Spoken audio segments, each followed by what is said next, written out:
Hey, everybody. Can you hear me? Anybody having trouble hearing me?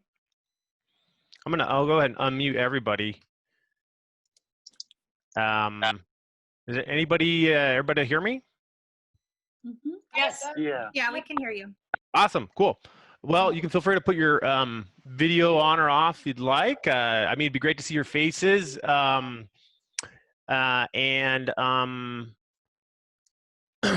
so, yeah, we've got Stu people still trying to get in.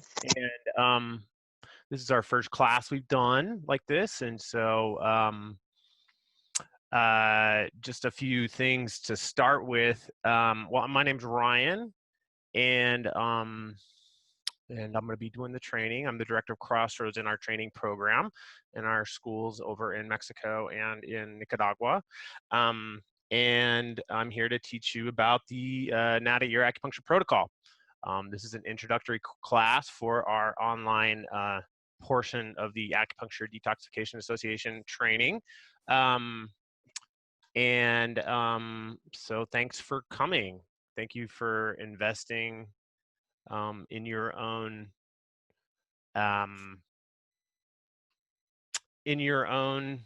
growth and the health of your community. Thanks for being willing to take a few hours with me to take a little bit deeper dive into what we call the spirit of nada. We'll be talking about that today. So, because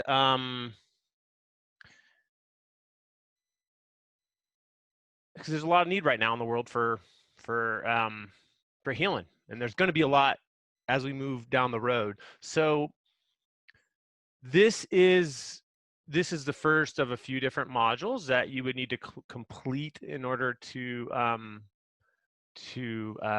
complete the online portion of our ADS training. In addition to this, you'd need to complete a face-to-face training with one of our approved trainers and an internship as well. So yeah, let me just go ahead and check in with Savannah, our office manager, to see how if we're waiting on anybody. Savannah, are we waiting on anybody right now? I'm waiting on a couple people right now. Okay. Are they just having trouble getting in, or? Yeah, they had some problems getting in the link there. Okay. And I just emailed everybody the link again. All right. Okay. Okay, cool.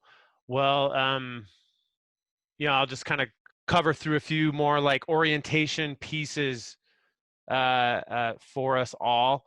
The goal for today is to kind of get you oriented for the taking the Acupuncture Detoxification Association training, the online portion and the face-to-face portions, and what that is like. What is this NADA ear acupuncture protocol? How does it work? And how does it fit in? What's the history of it? What's the research behind it? What does it do? And how do we talk to people about this? We're going to have some speakers kind of popping in from time to time, and so yeah. Now, where are we going? Let's take a look at that. I'm going to show you the standards of competency that that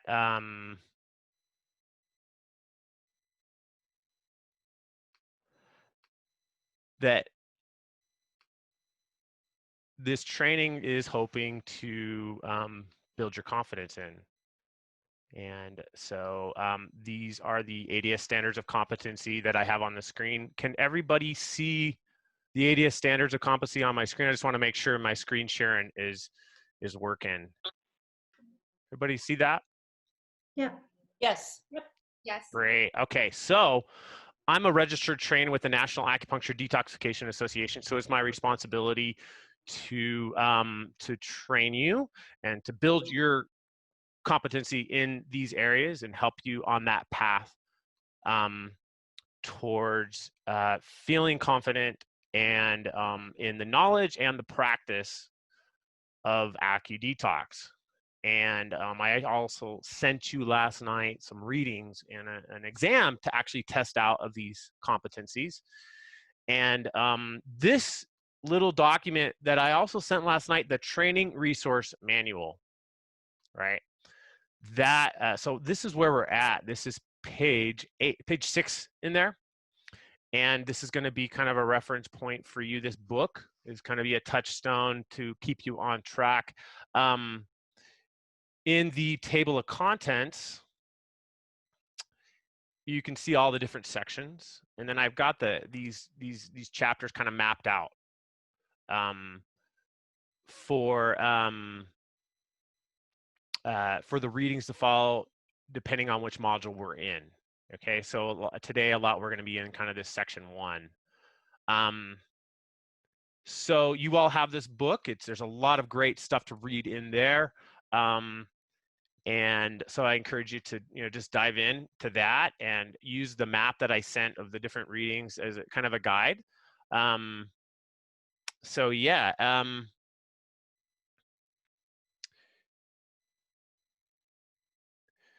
So this is the first of 4 modules we're offering online, and the others are scheduled into June and July, and we have those on the schedule right now. So yeah, and this is an online training, and it's the first time we've done this. So we're gonna just ask your patience as we work through how to field questions and get the flow of it. There may be a need to save some questions till the end, or to take some of your questions offline. So we've only got 4 hours here. We've got a lot of material to cover, so bear with me as we try to get through certain materials, give space for speakers, and leave room for some of your questions. You can chat. You can send a chat question to at any time, and I'll do my best to field those. And if I don't by the end of the day, I'll stick around after this is over, and I'll be happy to go more in depth if you didn't feel like your question got answered. Okay.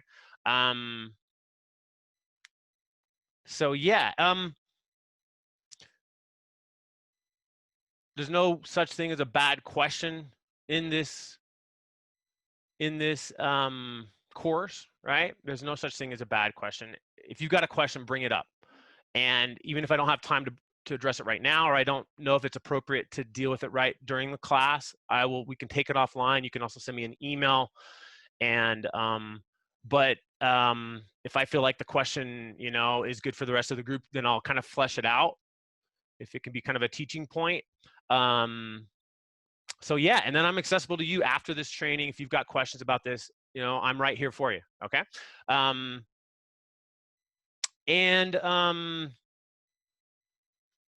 So yeah, that's kind of the general overview for the class today. Is there any questions at all? Anybody have any questions about where we're going? I've got NADA training resource manual. I've got.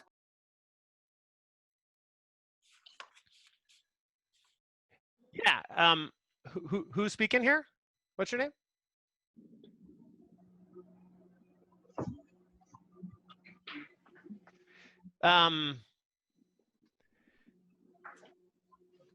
Did somebody have a question about where we're going with this? Okay. I'm good. No questions? Okay. So yeah, so I think probably probably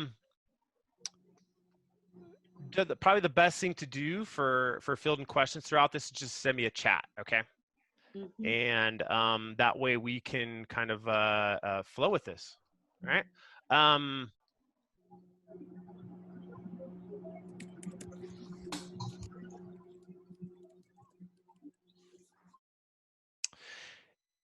Okay.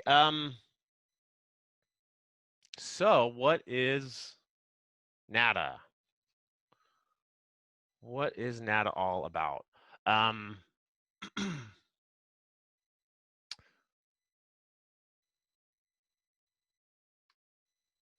Ryan? Mm-hmm. This is Claudia. Yeah. Can you hear me? Yeah. So before you do that, can you just, or can I reiterate that those standards, the competencies, that is for someone who wants to go all the way to becoming an acupuncture detoxification specialist and getting Yeah. certificate of training completion for NADA.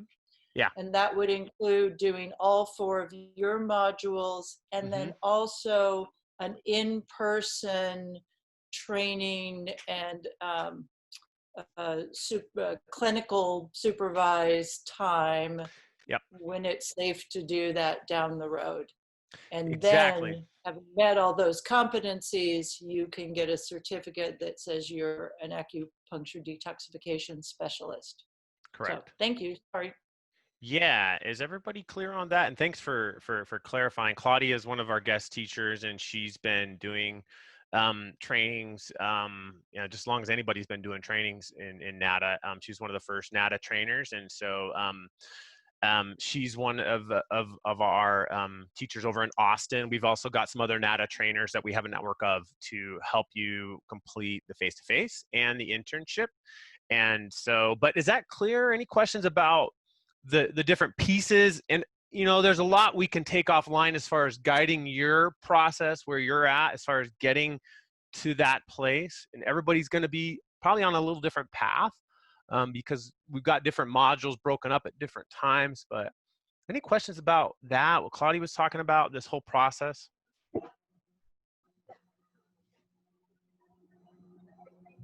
We got Bonnie talking about, we have any trainers in Canada for the in-portion part. We don't right now, but we're just starting to get this network going. So Bonnie, where are you at, Bonnie? Remind me again where you're at.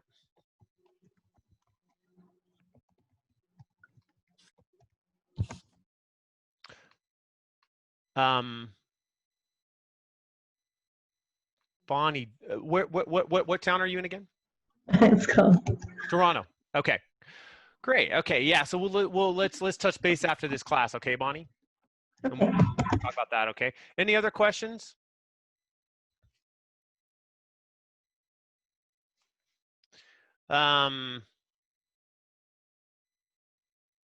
Okay, cool. And if you know, you know, I think as we go through this, we'll have some more time at the end and throughout, kind of just kind of touch base about where we're going. All right. So I want to dive in and let's just talk about what is NADA. So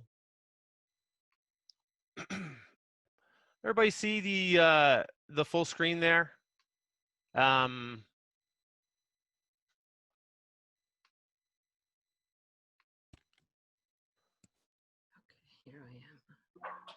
Does everybody see the full screen here and the slideshow? We got that? Yes, I do. Yes. Great. Awesome. So I work for a nonprofit called Crossroads Acupuncture. All right. And we are all about creating community supported healthcare. In other words, community health services supported by the community in an authentic way. All right. We are particularly work with underserved groups. And so we're not, our goal is to get acupuncture, make acupuncture accessible to people of all income levels. All right. This is a little picture of the Oriental Market in Managua, Nicaragua. And this is just the street market here, and we've got people just kind of walking by, and we trained somebody working in this market in there, and they opened up this little NADA clinic in the store. And we got the street going by there, and this is a picture of just a woman that's resting there. And a few minutes after this, this guy walked by, another guy walked by with one of those carts similar to the one behind him. And this guy pulled up on his cart with full of rice and beans. And you know, he was sweating, and he was obviously been working all day, and he just caught a glimpse of this little store full of people with needles sticking out of their ears, and he just put his cart down, and then he walked over and sat down and pointed to his ears. And so we went over and put some needles in his ears. And he sat there for about 30 minutes. And then he looked over and pointed to his ears. And so we came over and he said, I got to get back to work. So we took the needles out, got on his cart, and he walked off. And this is a country where gathering in groups is not always safe. People have been put in jail for gathering in groups. Now, the political instability was a lot more worse 2 to 3 years ago. However, so they're kind of on a recovery path, trying to get back to being able to address the trauma and help people with healing after what happened in Nicaragua a few years ago, where there was almost a coup d'etat, and hundreds of people were killed. And so now, unfortunately, the coronavirus is affecting Nicaragua in a very unique way. There's a growing number of cases, and the fear is there's a lot of repression ahead. But this is just an example of how NADA worked in that particular context. So NADA works differently in different types of contexts, and we're going to talk about those. But a little bit about me. I run a nonprofit. Some of my other experiences working at William Beaumont Army Medical Center at the Warrior Resilience Center, doing acupuncture with soldiers with suicidality, PTSD, and with pain problems. I've also helped to start an acupuncture school over in Juarez, Mexico, and down in Nicaragua. So yeah, I used to work as an addictions counselor, and that was how I got into acupuncture through NADA. So when I learned NADA, it really made a huge difference in my own professional development, my personal development as well. And so yeah, I worked in this clinic as a counselor where addicts coming off the streets, first thing that happened when they got into the program is they sat them down, for they had to piss in a cup, for they had to talk to a counselor or a nurse or talk about how messed up they are or commit to abstinence forever. They just sat them down, put some needles in their ears, and let them rest for about 30, 40 minutes. And so we've got all these people coming off the streets, sitting in this circle, coming off of alcohol and heroin and meth, and sitting them down in a circle, putting these needles in their ears, and boom, they are meditating together in a big circle. People that normally don't sit in a circle with other people in silence in a calm state. So witnessing that changed me. And learning how to do that really was a huge check. It was a very humbling, sobering check on my own personality as a counselor in recovery. A lot of the emphasis is on, as a counselor, on your personality and how you connect with people on a verbal way. The truth is that a lot of people don't respond to talk therapy. And there's a lot of limitations to talking with people about their problems. It's necessary to talk about your problems, and it's necessary to give people space for silence. And so that's what really impressed me. And patients telling me about their experience. I had this one patient up coming to me, and he was like, I think I was just meditating. Was I just meditating? I've never meditated before, but I've always wanted to meditate. And so experiences like that really got me really curious about what is going on. What is going on there? And how can I tap into that? And so here I am. I was really impressed with the ability of this model of care for breaking down these two different doors that often our world sets us up for. There's two different types of doors. There's a rich pour and the poor door. And with NADA, we create one big door and everybody can walk in the same way. It's real important. That's also an important part of what really impressed me about this model. This is a quote that by Thomas Merton, who was a Trappist monk, and he taught monks how to sit and meditate. These Catholic monks, how to meditate using Buddhist practices and Zen practices. And so he says, under the surface of glitter and trash, in the midst of all the mess of traffic, there are the people, sick and distraught, drunk, mad, melancholy, anguish, or simply bored to extinction. It is the people that I love, not the rolls in the city, not the glitter of business and progress.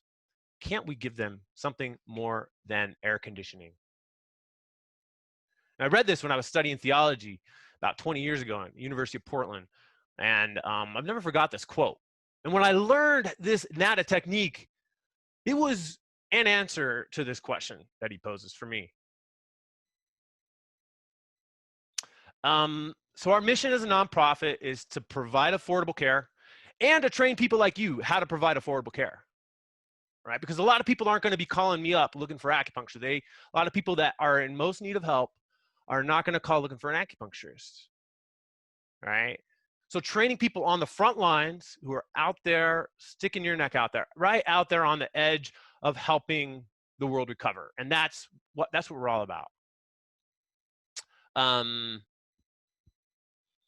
And an also important part of this is walking with groups as they build their own capacity to offer community-supported health projects supported by their community. So we're going to talk a lot about different types of projects and how we can help, how NADA helps them to be a little bit more sustainable. And here's the question of the hour right now. What is acupuncture? Right, this is a definition by a community acupuncturist, Andrew Wegman, who's going to be one of our speakers in our Liberation Acupuncture course coming up in June. And I really like this definition. And I think it's important to have a good definition of to have a good response. What is acupuncture and what is acu-detox? So I want you to pay attention to this because these are some language tools for you to be able to talk to people, right? And we're going to talk about what acupuncture is and what acupuncture isn't. I really like this definition because it's got some good talking points. And if you stay on these talking points, you're just a little bit more prepared to connect with everyday people about this. All right. I don't talk about acupuncture as a magical activity, right? I talk about it in these terms: safe, simple, effective, using hair-thin, sterile, pre-sterilized disposable pins inserted superficially underneath, the surface of the body in order to help the body's ability to heal itself. All right. Helping people to help themselves. That's what acupuncture is about. That's what NADA is about. Okay.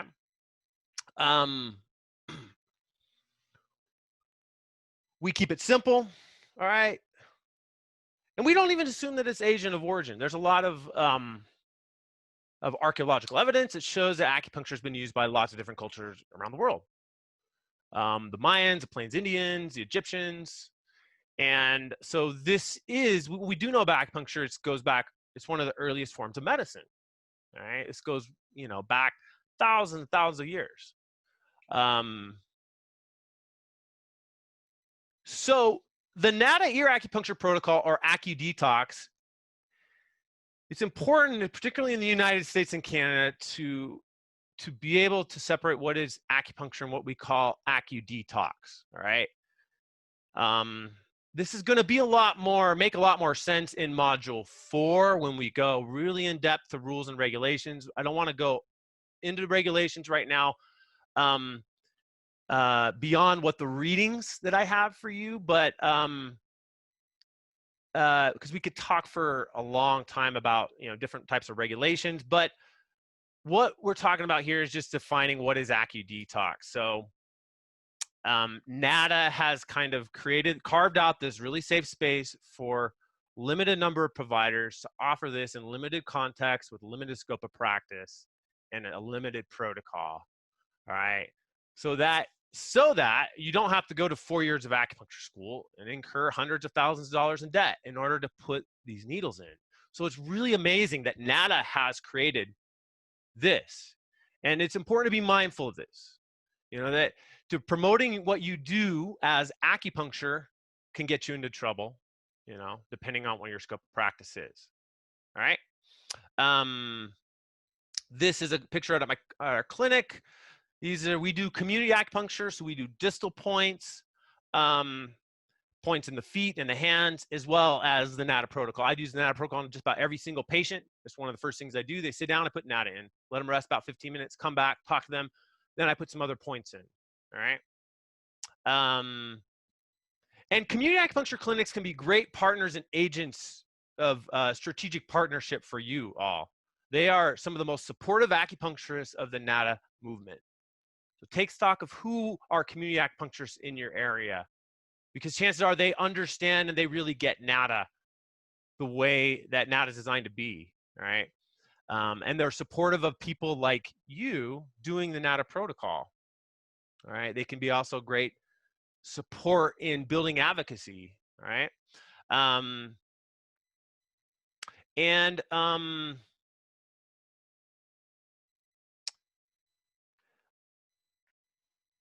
Just want to do a quick check-in, and I'm trying to figure out how to unmute everybody.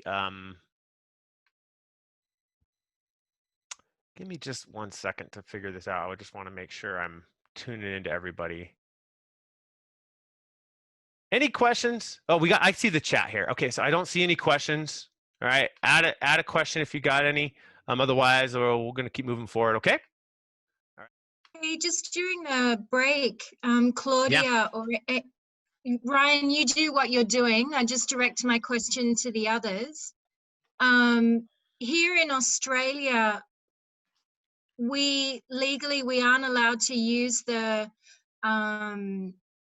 name specialist. And I was wondering if in any of the other places where people do NADA, do people use has there been any conversation about some other possible terms, other names than ADS, than saying specialist? A great question. It really is. Yes, that is a great question. And all I can say is that every area is different. Every area is just so different. So yeah, and I finally figured out how to get my screen share to work. So but every area is really different, and in Mexico it's very different. And you know, sometimes going into an area, I'll have an idea when I'm going into a new place. I'll have an idea of what's the most appropriate language for that, and I'll talk with people about we're going to Mexico. We've never done this. How do we call you? What do you want to be called? And then we'll do that. And then a year later, the group decides we need to change. So people call it specialists, health promoters, technicians, ADS, and in like South Carolina, the acupuncture community didn't want them to be called acupuncture detoxification specialists, so they made them just call themselves detox specialists. So you can't even use the word acupuncture in it. So other people, they just call, you said ear acupuncturist, auricular acupuncturist, ear acupuncturist, or just acupuncturist. Some areas, some different places, it doesn't really matter, and so this training is a little bit more designed to teach you how to work in the Canadian and the US context, where the acupuncture detoxification specialist kind of rules the roost. That's the title, and that's what we all go by. And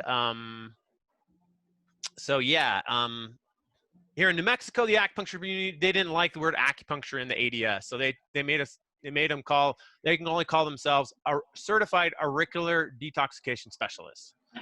So you know. But NADA's got a way at whatever you call it, it's the same thing. And that's the Yeah. great, in literature, you're going to see it in academia as acupuncture. They don't really call NADA or AcuDetox.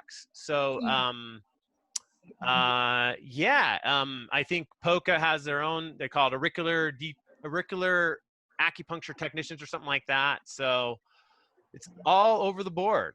I know in Canada, they're really strict. What's that? Sorry. I was going to say in Canada, they're really strict about what you put in advertising, more so than, if you've done the training listed on your website, on your promotional stuff, but don't, call yourself a specialist. Yeah. Just and check with your governing bodies to make sure you're what you're allowed to say and what you're not allowed to say. Yeah. Yeah. Because that other using technician could get around it maybe in Australia. It's like finding the way to use the language that people can relate to, but also isn't going to get you in trouble, I guess. Yeah, thank you everyone for everything that you've said there. I'm playing around with the title NADA giver, but I don't want to take up too much more time with that. But thank you, that was really useful. Well, and this is something really specific, and reach out to me if you're needing help with that, okay? And if I don't have an answer, we got somebody in the NADA world that can help you think through that, okay? Thank you. Great question though. And I have figured out the PowerPoint. So here we go again. Okay. So World Health Organization of acupuncture. So the World Health Organization doesn't know about AcuDetox. They just see it all as acupuncture. All right. And there's over 100 conditions that the WHO has recommended that acupuncture can help as complementary care. It doesn't mean that acupuncture is a cure for any of these things, but it's something that can be helpful as complementary care. All right.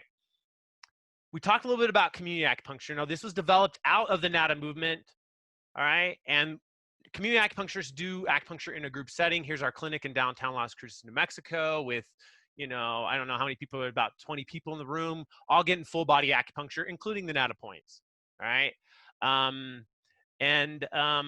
We don't, try no disrobing, keep your pants on, keep it simple. And we are not really trying to promote acupuncture as a spa, but more as everyday healthcare for the working class, right? And so community acupuncture and NADA, they've got a lot of common ground, okay? This is what we call the NADA model, which was developed at Lincoln Hospital in the South Bronx, okay? And we'll talk a little bit more about Lincoln later, but what is the NADA model? I want you to really write these down, all right, and take these to memory. And this is one of your test questions. What is the NADA model?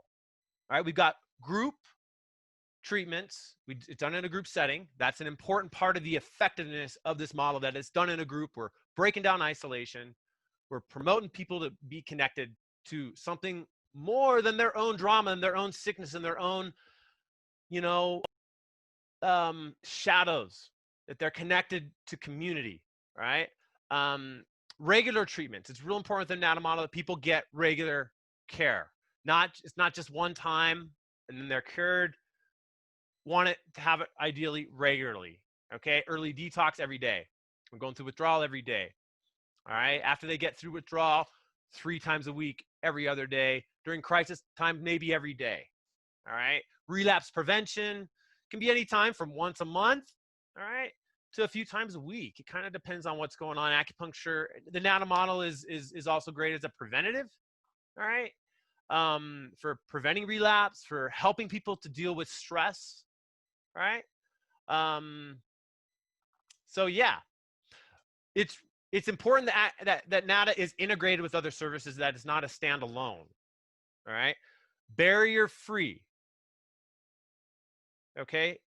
That's a real important part of the NADA protocol, that it's barrier-free. We're breaking down barriers for people, so that people of all income levels, people of all classes of races, that everybody is welcome, and that it's easy for them to get care. There's not a lot of bureaucratic hoops that they have to jump through in order to get care. Another important part of the NADA model is that people like you are offering the NADA protocol. the frontline personnel, not acupuncturists, you're not having to contract me to come in and do this special treatment, all right? But you are the people who are most connected to vulnerable communities are the ones offering the treatment, okay? Nonverbal, it's another important part of the NADA model. Nonverbal, we don't talk. We put the needles in, we let them rest in silence, okay? Which means there's no diagnosis necessary or even an intake. Now your program may have an intake you need to fill out for legal or insurance purposes, but we try to minimize how much paperwork they have to do before they can sit down and get something beneficial for their health.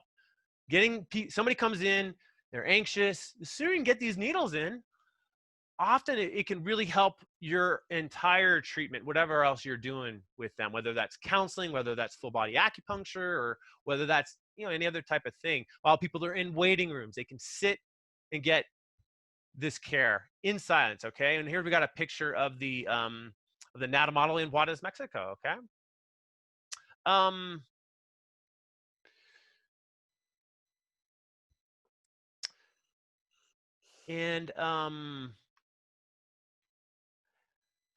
Any questions about what the NADA model is?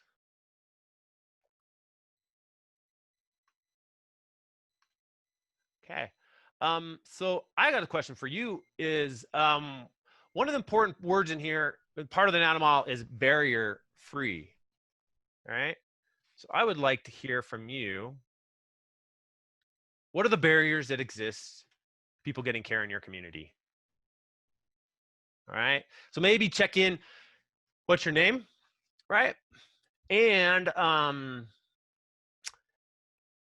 what are the barriers that you see in your community in offering any type of healthcare, whether it's counseling or medicine or Reiki or, addictions care, mental health care, trauma care, getting care for coronavirus, respiratory problems. What are the barriers that are out there in your communities? And I unmuted everybody, so you can just kind of speak a little, or you can unmute yourself. I would say financial. My name's Rebecca. Financial, great. Awesome, yeah. And tell me more about that. What are the different types of financial barriers?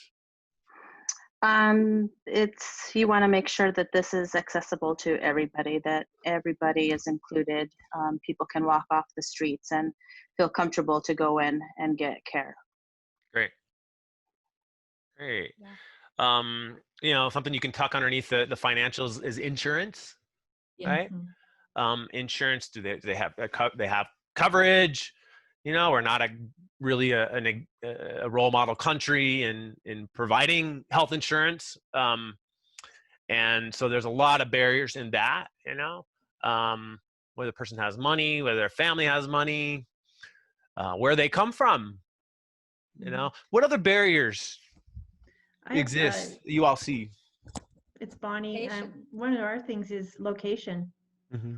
Like, where can I offer this? It's not something that always fits into the clinic that I work at. And I do a volunteer program at a poverty relief organization once a week, but even there, having space is hard to get because, of course, to get space, they want you to pay for the space, and then I can't afford that. Right? Yeah. Yeah. There's economic things going on from the providers end. Yeah. Especially right now. Like how are we going to keep our clinics going so we can stay open? We can be open when we can reopen. So yeah. Mm-hmm. Thanks, Bonnie. Any other thoughts on barriers? What keeps people from getting care? So where I am, it's Kata coming in from Australia. You mentioned it, Ryan.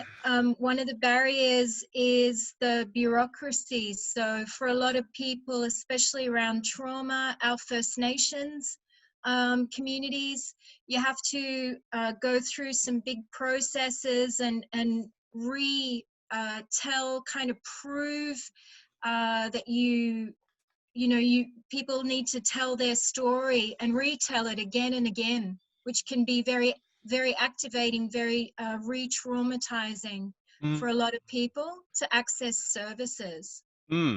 Oh my gosh, there's yeah, it's like a huge thing you're uncovering there, Kat. Thanks for bringing that up. Yeah, like the cultural barriers, you know, the and you know, the mental barrier, you know, the different types of people, different types of education, little different backgrounds. Some cultures really like to talk about things. Other cultures it's very um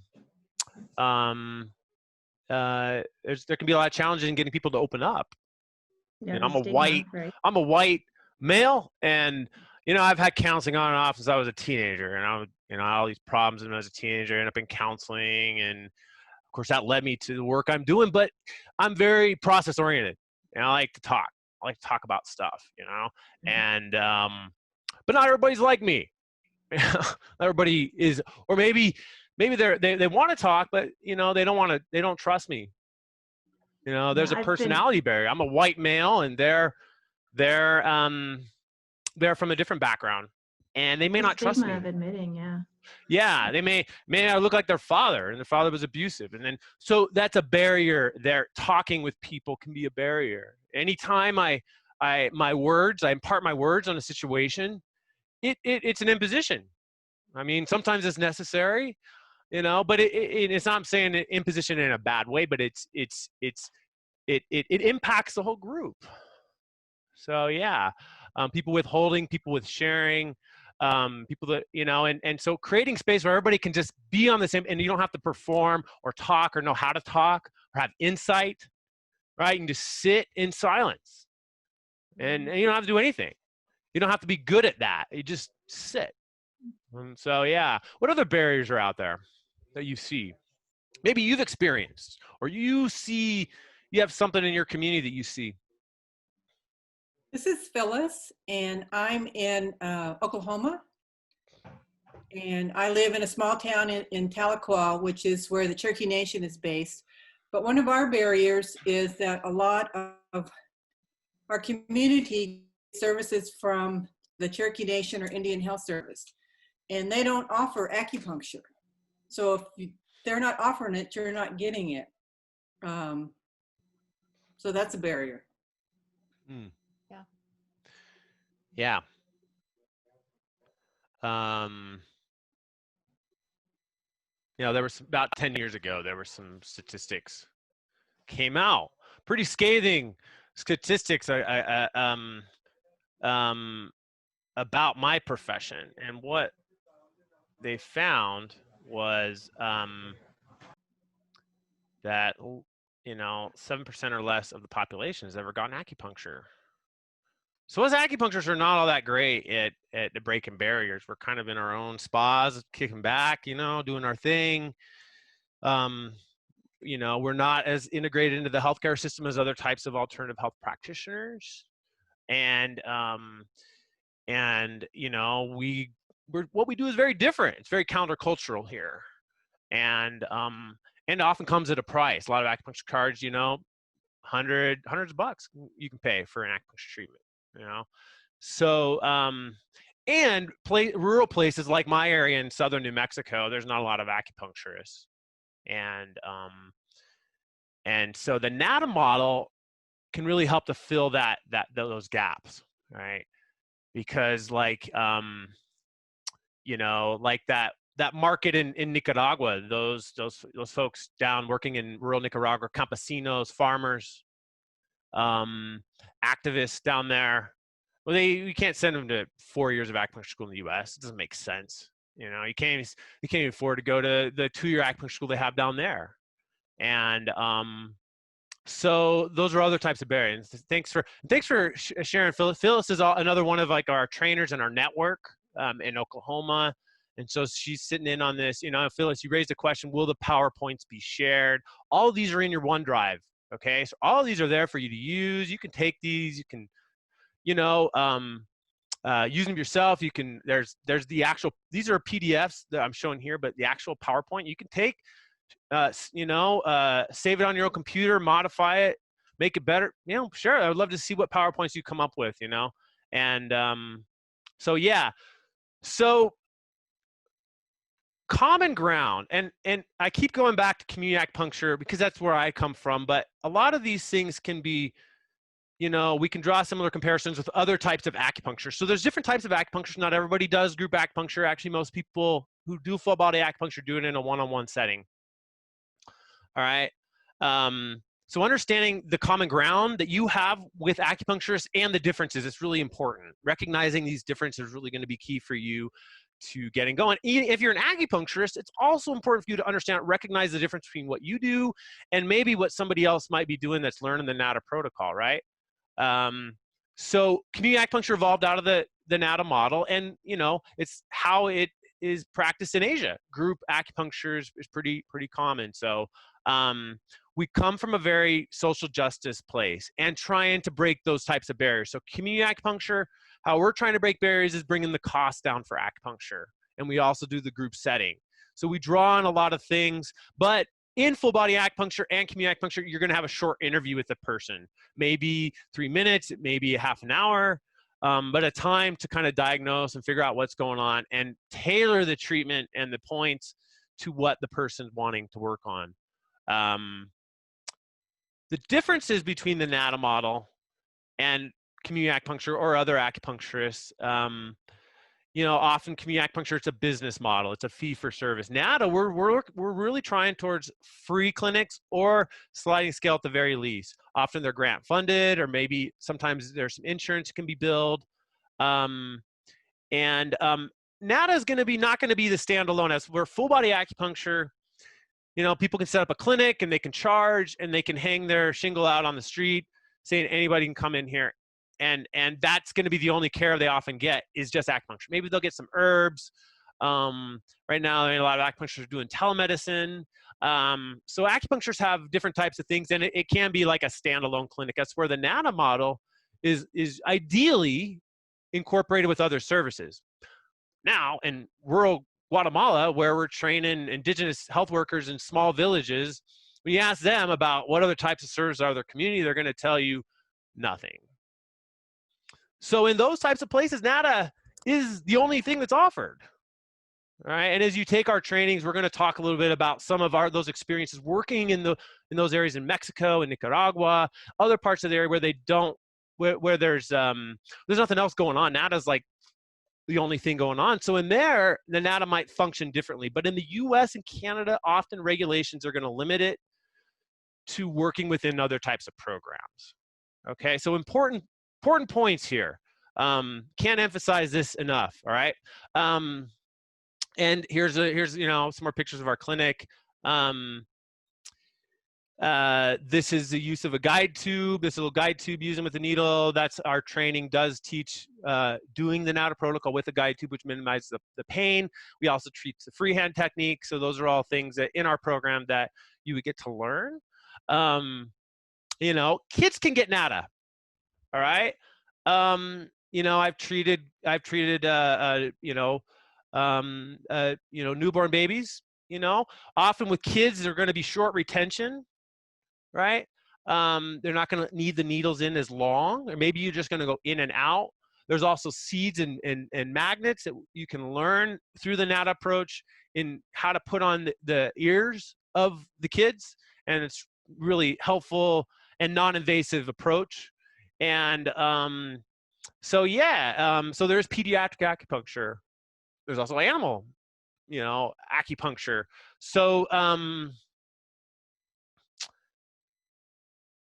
so I want to touch base a little bit about with this. Now, this is something, the spirit of NATA, that we're going to be coming back to in every class that you do, because this is really kind of the lifeblood of NATA here. The spirit of NATA. And not that we're promoting a religion or spirituality or anything specific, but there is a spiritual component to getting acupuncture. In fact, NATA is one of the only spiritual type of practices that a lot of recovery programs are offering. A lot of recovery programs are limited to working, to offering, well, so it's back. A lot of recovery programs don't have the resources to invest in creative projects. So they're limited to maybe videos and that they put on the screen. a video about, you know, about drug use and about recovery, and then a chat. You know, 12-step groups fill a huge void in people in recovery. But a lot of recovery programs don't have a lot of funds. And so NADA can be, you know, a huge added benefit at a very low cost, all right? So, and it's a very unique thing where it has this, there's a spiritual experience people often express, but we're not promoting a specific spiritual approach or religious orientation. So what are we talking about with the spirit of NADA then? NADA was started by a group of Puerto Ricans in the South Bronx, and they named it NADA because in Spanish, NADA means nothing, all right? It's not a drug. It's a non-pharmaceutical approach. It's abstinence-oriented. So if people want to get off drugs as NADA providers, we are committed to helping them go through that process, to helping them, to walking with them through that, okay? And not that, but it can also work in harm reduction settings, right? So people that aren't ready to stop using, they can still benefit from the NADA protocol too. It's non-judgment. So even if they're not ready to stop using, in a harm reduction setting, NADA can be an appropriate care. But if they're ready to stop, then we can use that tool also to help them get off, right? In the meantime, in a harm reduction setting, getting the NADA protocol might be one of the only forms of healthcare that person's getting. It can help people to get to a place where they're a little bit more ready to stop. All right, so it helps people on all spectrums. So that barrier-free again, right? Barrier-free is also part of that nothing, that spirit of NADA. No barriers, right? You know, no ego. We're taking our personality out of the equation, right? It's a very humbling to put needles in and step back and let that patient get there on their own path. That's a very challenging thing for me to do as a provider, because I want to help. I want to know I'm helping, and I want to get feedback. I want to hear what's going on with them. That's what I'm curious. But the NADA forces me to step out of that. I'm going to put these needles in. I'll let them sit on their own. I'm going to give space. We're holding space for that, and we're taking a step back and our own ego, and stepping back from that, and letting the person get in touch with themselves, right? So there's a way to do that, and there's a way to do NADA that isn't effective too. So the spirit of NADA is learning how to hold that space in an appropriate, safe way, right? And there's a lot of aspects that you'll learn throughout the NADA training on how to do that, from very tactile, you know, technical skills to rapport skills to sometimes many counseling skills, and learning how to redirect, and learning how to do this not just for one person but a group. I mean, you should come out of this training able to treat 20 people in an hour, all right, and maybe even more. So being able to work and hold space for a lot of people at once, not just getting focused on one patient. Even though we're client-centered, we're doing it for an entire group at the same time, okay? There's no diagnosis that's required for NADA. So maybe as a full-body acupuncturist, you could diagnose every single person coming in, and that's great in your private practice. But when you're in the NADA setting, my challenge is to you, and NADA's challenge is to you, is to be able to step and detach from that and just put the needles in, right? Maybe at a later time, they're going to be ready to come to you, you know, but when people are in a vulnerable state, you know, recovering from trauma, an acute trauma, going through detox or recovery, we keep it simple by just using these needles, okay? Another important part of NADA that I think for me is the definition of spirit of NADA for me is this concept that Gandhi referred to as satyagraha, which was his word for truth force, his whole concept and his whole strategy for nonviolence, all right? It's doing no harm. It's putting a check on invasive things that we might want to do to connect with that person, right? Where people can sit in a group and be at peace and just be themselves, right? So yeah, Any questions about the spirit of NAT? Questions, or maybe this connects with your experience some way. I don't know how. Maybe the spirit of NAT is not specific points. It's more of an approach, right? And I'm getting some feedback, so I'm going to actually mute everybody and have you just, I guess, go ahead and raise your hand or give me a chat if you want to share. Instead of opening up the unmute all. So yeah, any questions about that, or how is this all landed on y'all? Anybody want to share?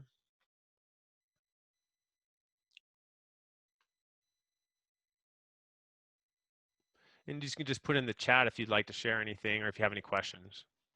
Can I say something? Rebecca, is that Rebecca? No, this is Ingrid.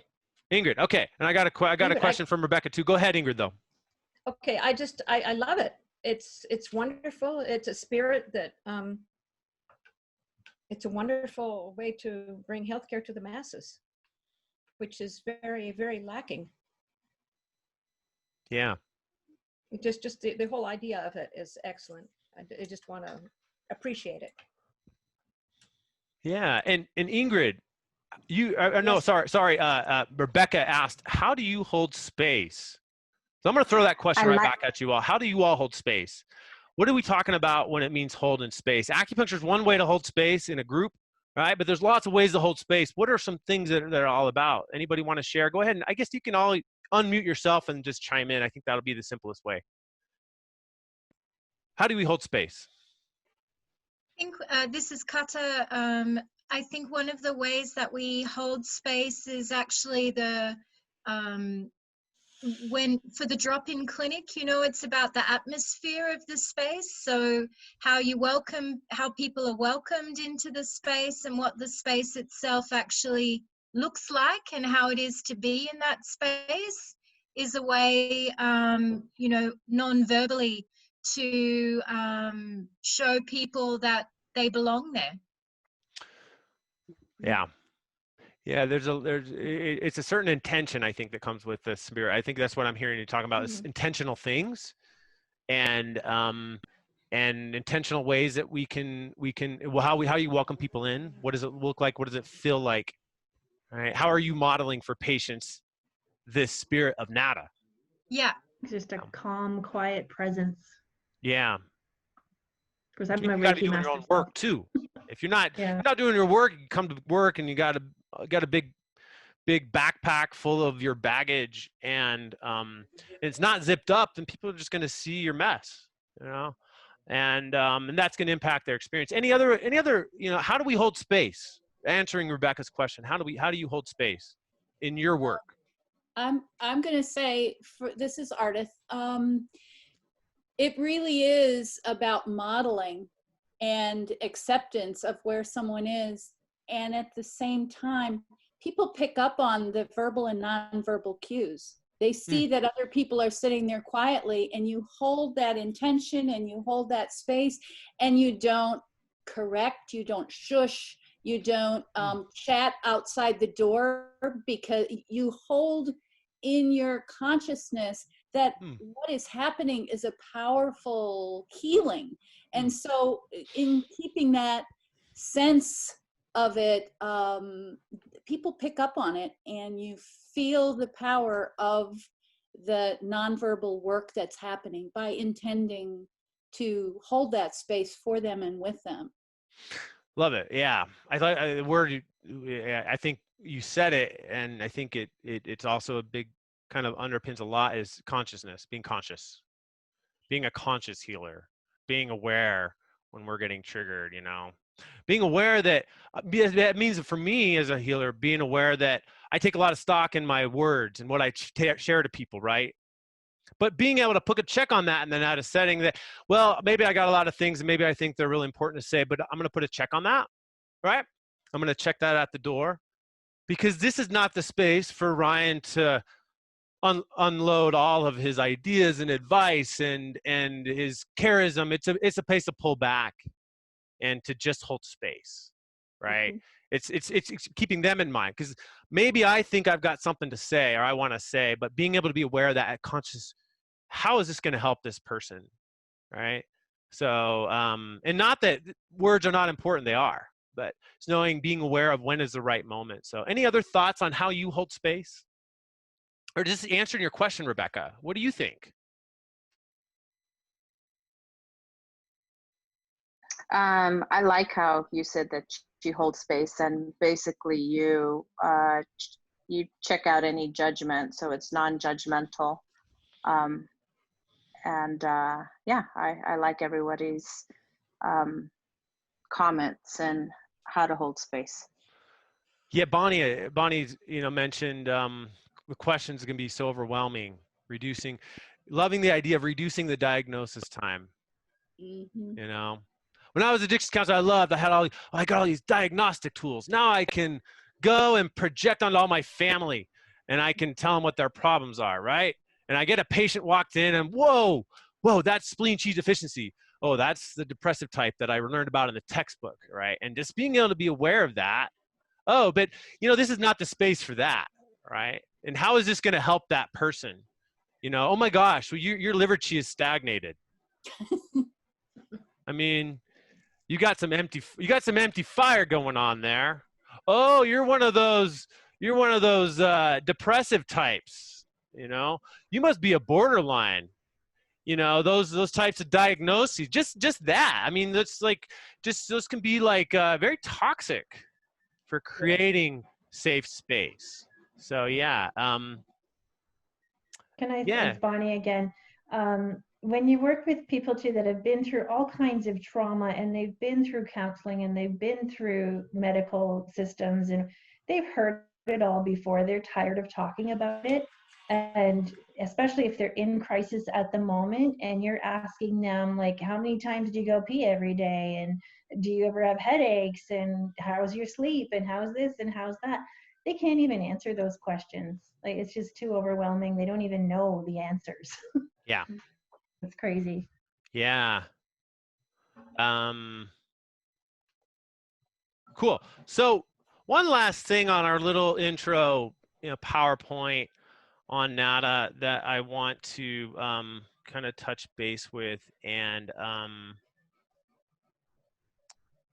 it's another important part of the NADA to keep in mind, that we're working at a macro level and a micro level. So we're working with the person, but we're also working within the community, right? Acupuncture needles have a very specific, local, direct, and immediate impact on the person. Often people, when you get the NADA protocol or any type of acupuncture, you automatically feel very calm. Calms the body down, it brings the heart rate down, and it brings the person inward, right? They might feel different types of sensations. We'll teach you all about the different types of sensations that the person might feel, what's normal, what's not normal, how to identify that. But yeah, it can have like a very immediate impact on the person and in the community. And NADA can also have a very non-specific, abstract, distal, sometimes latent and sustained impact as well. So some people are not going to feel something right away. Some people will, but not everybody. Everybody's going to have their own experience, just like anything in life. Some people pray and God just speaks to them. And other people pray like Job, and they just sit with those answers for year after year after year, right? And they are just sitting in a lot of questions. So sometimes the answers come, and sometimes it waits. And that is a great thing to accompany people through that process. So now we're talking about this distal versus local. So when you put a needle into somebody's ear, people might feel something in their ear, but they also might feel something in their foot. They might feel something very external. They may close their eyes and they may see things. They may have certain types of spiritual experiences. And there's, it's a wild universe when you start closing your eyes and going in. It's not necessarily like this peaceful cave. The deeper you go in, it gets pretty wild. A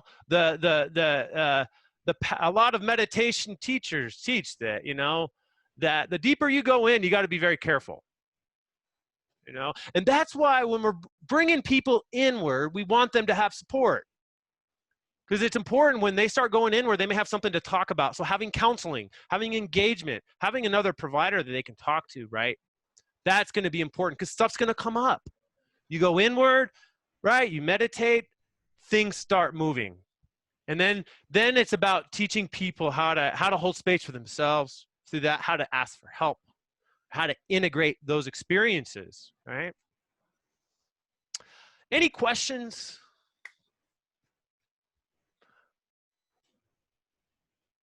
Okay. I have a About what is question. NADA? Yeah. Who is this? Rebecca. Rebecca, great, cool. Shoot away. Well, looking at the questions for the exam, what are the limitations of treatment?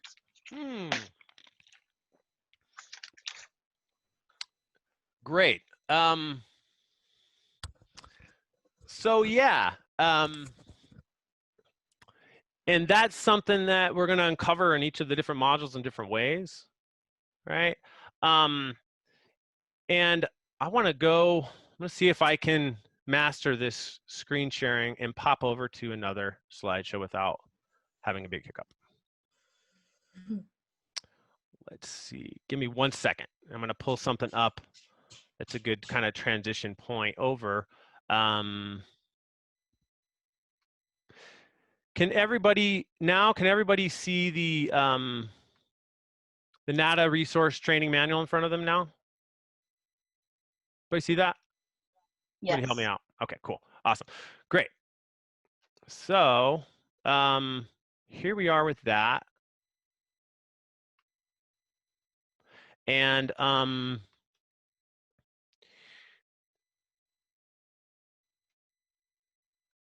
so a lot of the answers to that are going to be in here, right? And give me 1 second to locate that particular chapter.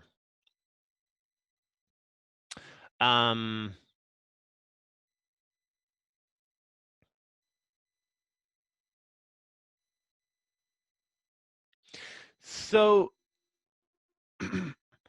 I guess in short, you know, just to answer your question right now, I didn't have this page prepared right now, but the limitations of NADA is it's not a standalone therapy.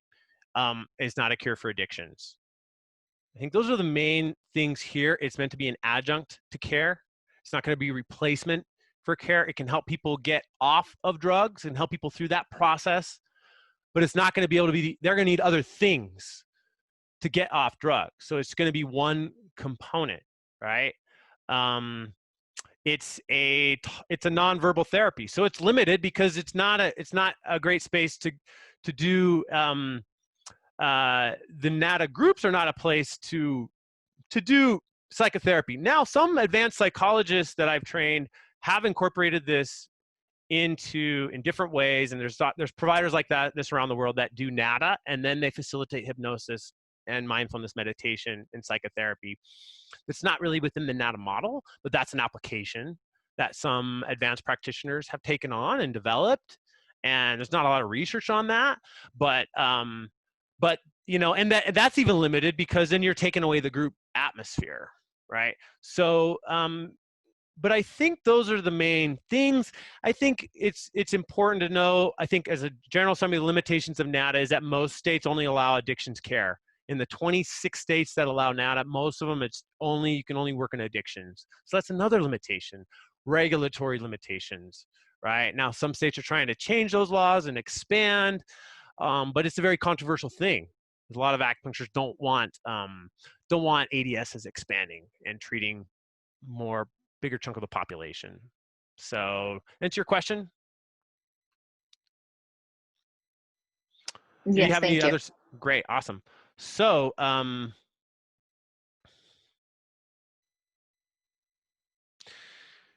cool. So, we got in about 10 minutes, we will have Megan Yarberry is going to join us and share about her work doing that in Africa and Haiti. And so That'll be a little bit of an intro to doing NADA in a humanitarian aid setting. Are you all able to see the slideshow, the NADA message in front of you there? Are you able to see that? Yes. Cool. So before Megan jumps in, I want to backtrack for a little bit about what I call the people's history of acupuncture in the world, all right? Which NADA is a huge part of, and often undertold story about how acupuncture has evolved in the US. And I think it's important with NADA to know our roots and where we come from and how we fit, where we come from, how do we get here, because that's going to inform us of how we can move forward. All right, and so being really grounded in that, it's really important for me to speak for myself, to know where I come from, because there's a lot of wisdom that's been built up over the years as NADA has evolved and grown. There's a lot of wisdom, and there's a lot of like wise people that are part of the NADA movement that really are experts in how to integrate NADA into a different type of setting, how to bring acupuncture, how to introduce acupuncture into the Catholic Diocese of Juarez, which we've been able to do over the past decade because people like Megan were able to teach me what she did. We were able to replicate that model. And that replication pattern goes all the way back to the early 1970s in the South Bronx, New York, when there wasn't a lot of addictions care available. And some activists in the South Bronx, Black Panthers and Young Lords from the African American and the Puerto Rican communities came together to respond to the heroin epidemic. And I got trained at Lincoln about 2008. And my trainer, Rosa, she was part of the group that started experimenting with NADA in the early 70s. And she told me that the heroin epidemic was so bad that people, if you had an overdose and you died in your home, your family would actually often have to take your body outside and sometimes dump them out the windows of the apartment complexes. Because if you were caught with a dead person of an overdose in your home, then you could be arrested. Everybody could be arrested.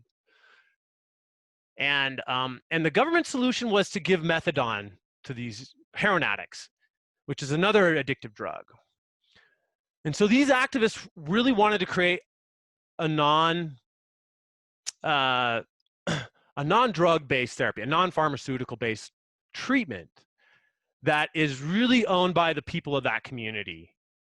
And that's their own recovery program. They also, a lot of these people were recovering addicts themselves, and they were trying to help other addicts. And so they staged a huge protest, and they barricaded the walls, the doors of Lincoln Hospital shut, and they had a huge, massive sit-in, and they demanded that the city government let them open up this type of acupuncture-based program. And that's how Lincoln Recovery Center started. They had this big protest. They marched over to Chinatown. They picked up some needles, and they started experimenting with different types of points. Put these points, hooked them up to an electrical acupuncture machine, because that's what the research showed at the time. You have to hook these machines up. You have to hook these needles up to machines. So you got these electrical, devices hooked up to these needles, and they give the addict a little dial, and they're like, you get cravings, you want to crank that up. Crank it up.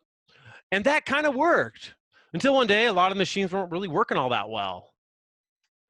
And so they turned the machines off, and they just put the needles in, a little simpler approach, and they found it was actually more effective. So effective that the little rooms that they were treating people in, they had all these little silos and cubicles that the patients had to sit and get the treatment, so they give them privacy, but there wasn't enough spaces for the demand. And so they're like, well, let's try doing a group. And the group model evolved out of that, out of the demand for providing care for a large number of people at the same time. And the group became this other component of the NADA model, being able to break down isolation, to create space where people can be together, but they don't have to like interact and talk and put on a show. They can just be. And then they got this model going. And Dr. Mike Smith, one of my mentors, he was a psychiatrist and he was part of that early movement. And he says that he didn't want to be the only one doing this treatment. So he started a training program. And together with Juan Gonzalez, co-host of Democracy Now!, Matula Shakur, Tupac's stepdad, and a whole bunch of other activists. Some of them used to be followers of Malcolm X, banded together. And they traded, there's like, we're gonna create a training program where anybody from around the world can come and get trained. And they can learn what we're doing and they can take it off on their own. So in the early 80s, you know, in Nepal, in Hungary, you know, missionaries and doctors started going and learning the NADA model and bringing it to these places and trying it out over there and reporting back how is it working for them. And today, even in NADA Hungary, that same doctor, that one of the first international NADA programs, the doctor of that program, he has this bus in the middle of the cold winter of Hungary, pulls up in a bus into these homeless camps. He invites the homeless to come get on the bus, they sit down, get them NADA, and he sends them home with garlic. And in the early 90s, NADA trainer Ron Rosen, you know, came out of the NADA movement too. He's one of the first trainers. He went down to Guatemala after the Civil War in the early 90s, started training Mayan refugees how to do this NADA protocol, and out of that, they developed an entire acupuncture training program for health promoters. And that was one of the first places that it started being used for trauma as part of disaster relief. And today, they still are doing acupuncture down there. I went and met with some of the NADA trainers last October. It's really amazing what they've done in the far off jungles of Guatemala. You know, and it all started with the NADA protocol. It was one of the major components of building that program and training Mayan health promoters how to do treatments for their own people. So that was the early 90s. 10 years later, 9/11 happens, right in New York City. NADA folks happened to be working across the street from Ground Zero of World Trade Center, and they started offering NADA for the community there. First responders, holding that space. People were not interested in talk therapy at that time, so they started, but they were interested in sitting and getting these needles in their ears. You know, and that was a part of the recovery of New York, the NADA. And so little by little, NADA became, you know, it developed in addictions for heroin, for alcohol, cocaine, been used all types of different addictions, but then slowly it's evolved kind of later to become used in trauma relief, in psychiatric health and psychiatric hospitals. A lot of psychiatric hospitals and prisons in Europe do NADA. They train the prison guards how to do NADA. They train the nurses how to do NADA, and they can offer it to patients in space of offering medication. So if a patient doesn't want to take medication, okay, well, do you want to have NADA? And so out in Europe, some of the more advanced systems of NADA-based care have evolved because of the regulations are a lot different than the US. The US, really hard place to get NADA going because of the acupuncture community and because of the regulations. So that was, so, you know, mid you know, 2005, Hurricane Katrina hit. And those same people that developed the NADA in the NADA after the World Trade Center attacks were brought in by the Firefighter Association to offer NADA at Ground Zero of Hurricane Katrina in New Orleans. And this disaster relief model started building and growing and getting a little bit more. We started learning how NADA can work in different types of settings, in different contexts, not just in recovery. 2008, you know, Megan and Beth went to Africa and trained 24 health workers refugees from a refugee camp, how to do the NADA protocol. 6 months later, they did, you know, tens of thousands of treatments. And when I listened to the presentation by Beth and Megan about a decade ago, I went up to them and asked them, hey, can you teach me what you're doing and how you do it? Because I want to build a project in Mexico. And that's how our project started. So, So yeah, I don't know if Megan is in yet.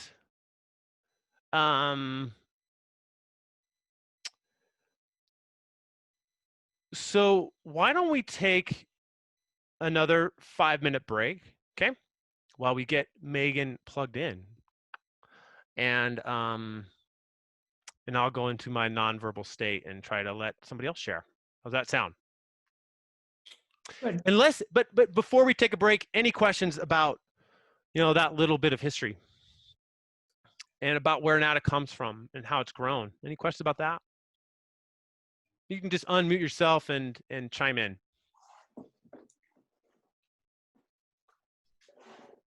I love to hear the stories. It really helps to have that groundwork under the message, where it came from. It didn't just descend. it grew out of need, and it grew out of necessity, and I think it continues to grow out of necessity. For instance, in West Virginia, United States, it's hard to pass these laws, but we're #1 in opioid overdose deaths. And so the legislature wants to do something. They don't know what to do. And when they were, approached about this, and the acupuncture board was for it, it flew through. It only took us 3 years, and it passed unanimously. And I think it's because there's a necessity. And, 5 years ago, they wouldn't have cared, maybe, So I think all the way along that necessity is making NATA fluid and flexible, and seeing where else it can meet needs. Yeah. Thank you, Ardith. Mm-hmm. Yeah, I think it's important part of that the NATA grows out of as a needs-based thing. It grows out of the needs of the community. Mm-hmm. And it's not something that we're going to come in, and the goal isn't to come and take over and force feed people NATA. That's not the way to go about it. It's about responding to needs and teaching people who are in the places to respond to the needs at the given moment. Yep. So, and that's why it's important that we teach other people how to do this. So, any other thoughts or questions, comments? I just wanted to share something, Kata, in Sydney. I recently found out that our First Nations here, actually just 1 kilometre, so less than a mile from where I live, one of the very first community-controlled Aboriginal medical service was opened in 1971 as a direct result from connections with the Black Panthers and the Young Lords. And I just sharing that to say that when we're talking about the origins and the history of NATA, that this can also be a way for us to connect with local organizations, local communities, local initiatives that have a sort of shared history story that the NATA origin story can resonate with. Yeah. Well, thanks. Well, Megan's having a little trouble getting in. I'm just communicating with her. So why don't we take about 5-minute break, and we'll come back, and yeah, see you in a sec. Megan, are you there? I am. I just found my way through the labyrinth and enjoying. Thanks. Sorry. No worries. I wish I was a Zoom expert too. I need to build some capacity there. But if you want, go ahead and turn your video on, and then we can see it. Do you have video capacity there? I believe I do. There we go. Yeah. Let's see. Cool. So I just gave a little bit of a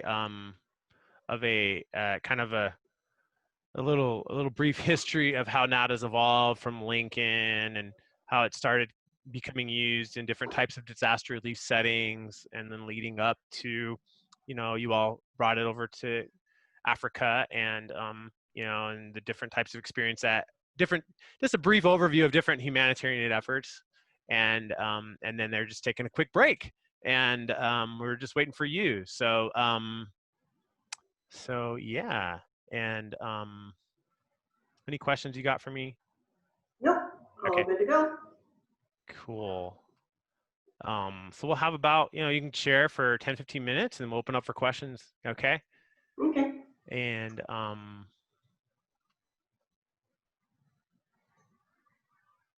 Hi, Megan. This is Phyllis. Phyllis, so good to hear you. Nice So to yeah, I have to run into you a little bit more this year, perhaps. So should I go ahead and get started, Ryan? yeah, let's give a few more minutes. Everybody's on break. Okay. So yeah. Okay.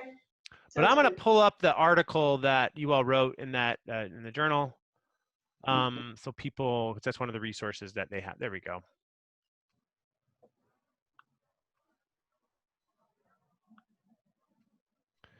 Cool. Are you able to see your article now, front screen, Megan? I'm seeing Claudia Voyles Uh-oh. and role of humanitarian aid. Let me try and change my view here. Phyllis, are you able to see the article by Megan? No, all I can see is your screen, role of humanitarian aid. Okay.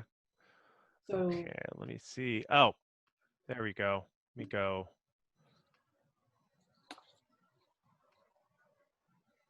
How's that? And now can you see it? yes. Awesome. I am mastering this stuff best I can. All right, just a few more minutes, all right? So Megan, did you go to Tunisia after all this year, or did that stop because of COVID? Yeah, so I was due to fly out the night that we stopped allowing flights in from Europe. And at that point, that same day, I heard that they had canceled or postponed the conference. So yeah, I was able to withdraw from all of that.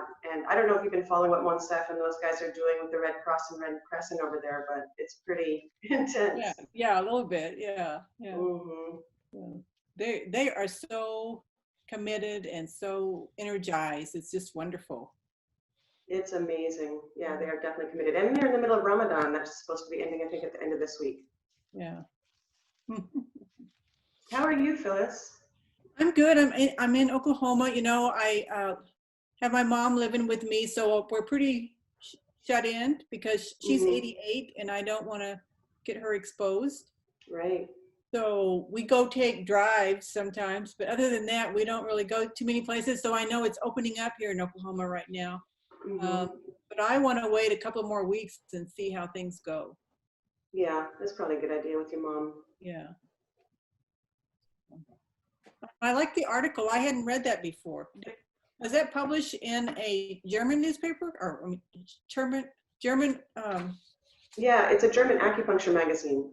Okay. How can we get a hold of it, Megan? This is Claudia. Hi. Hey, Claudia. Ryan has a copy, I think, so maybe he can share it with folks. Okay.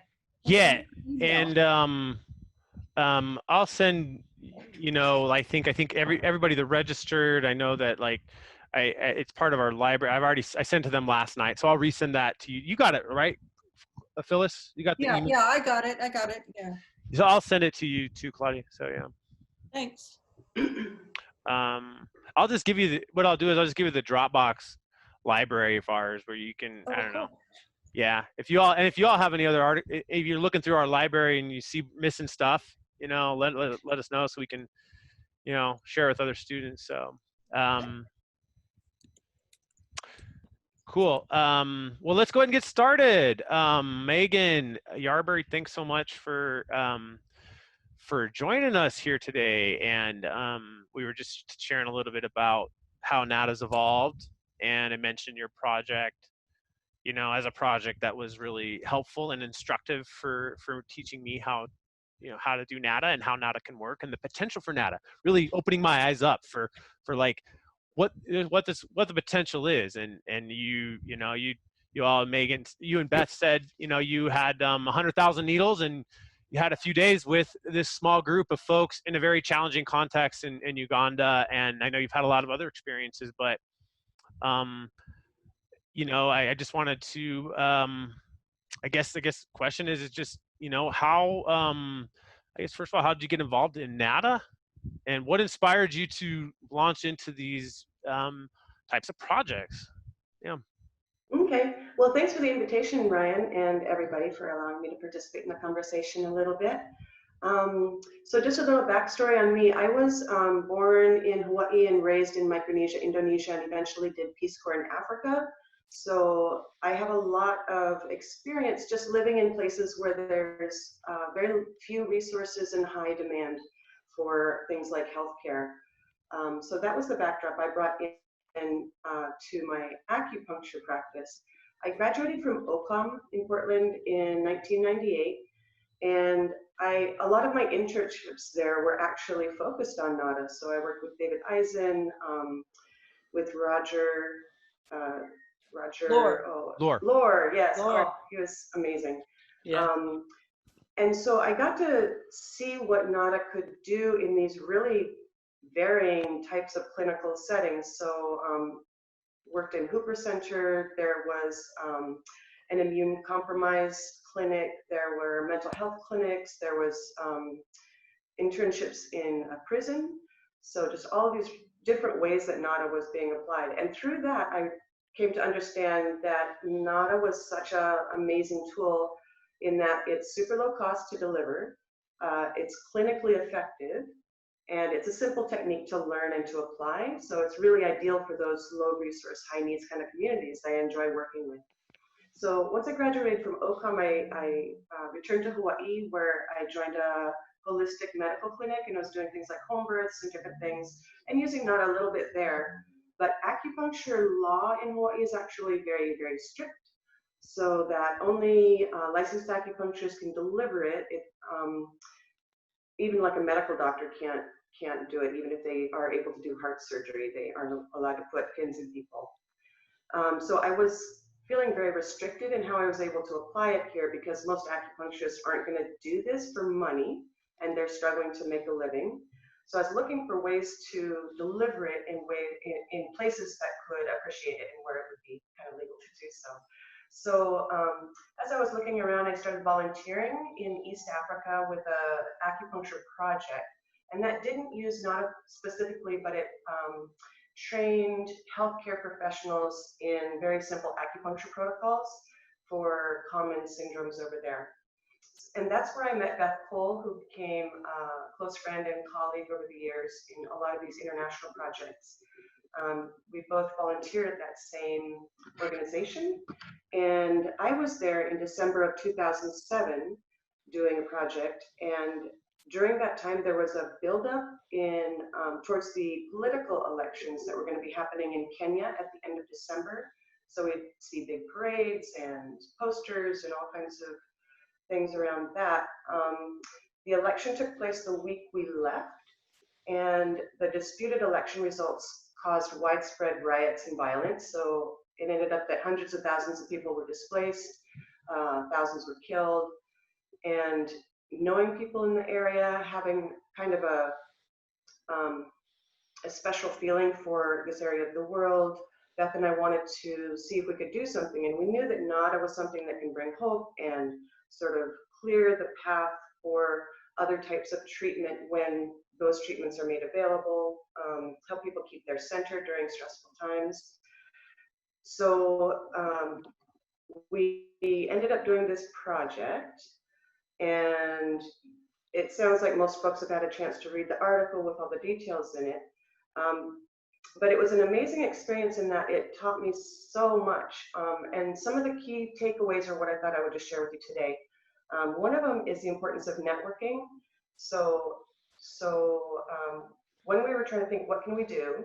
We didn't want to go into Kenya at that time because there was still a lot of violence and upheaval going on. So we looked at neighboring Uganda, where we did have contacts, and we reached out to a bunch of folks there, eventually found this Franciscan nun who connected us to a Red Cross volunteer at the United Nations humanitarian UNHCR camp that was there for refugees.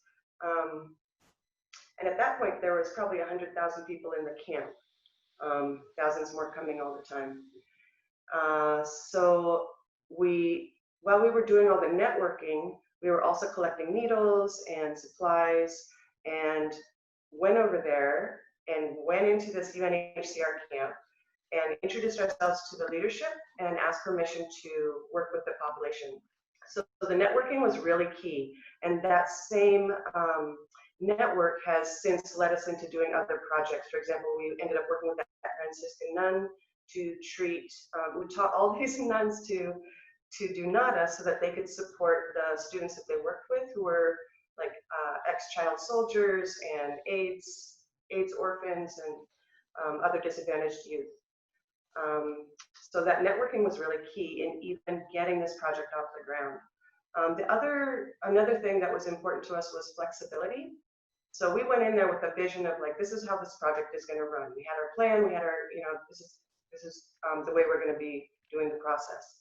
When we arrived there, finding out that all of the camp was going to be moved to the other side of Uganda, we realized that the local Red Cross workers who we were planning to train were not going to have access to this population that was going to be carted out the week after we finished the training. So we had to rethink, like, who are we going to train? So thinking it through, we realized, oh, a lot of these refugees probably have, frontline experience as counselors, as teachers, as social workers. So there are some very well-equipped people here among the refugee population itself that we can train. So that was one alteration. Another one was in introducing the treatment to the local leaders to get their buy-in and their recommendations for trainees, for suitable trainees. We went in and just talked to them. And that didn't work at all. So through that, we realized what we really need to do is open it up for question, create the space for dialogue, and then to do the treatment on each other so they see like this is not something that we're bringing in and applying to you folks. It's something that we do for each other. We benefit also from this, and we want to share this with you as opposed to we want to do this to you. So just changing how we were phrasing that was really important. And then following up was really important as well.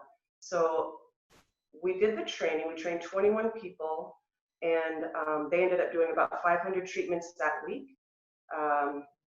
We left town, left them with sort of a communication framework, so they, knowing that they were going to have difficulty, being on a cell phone or whatever, we had point people throughout the country and then the region and then back to us.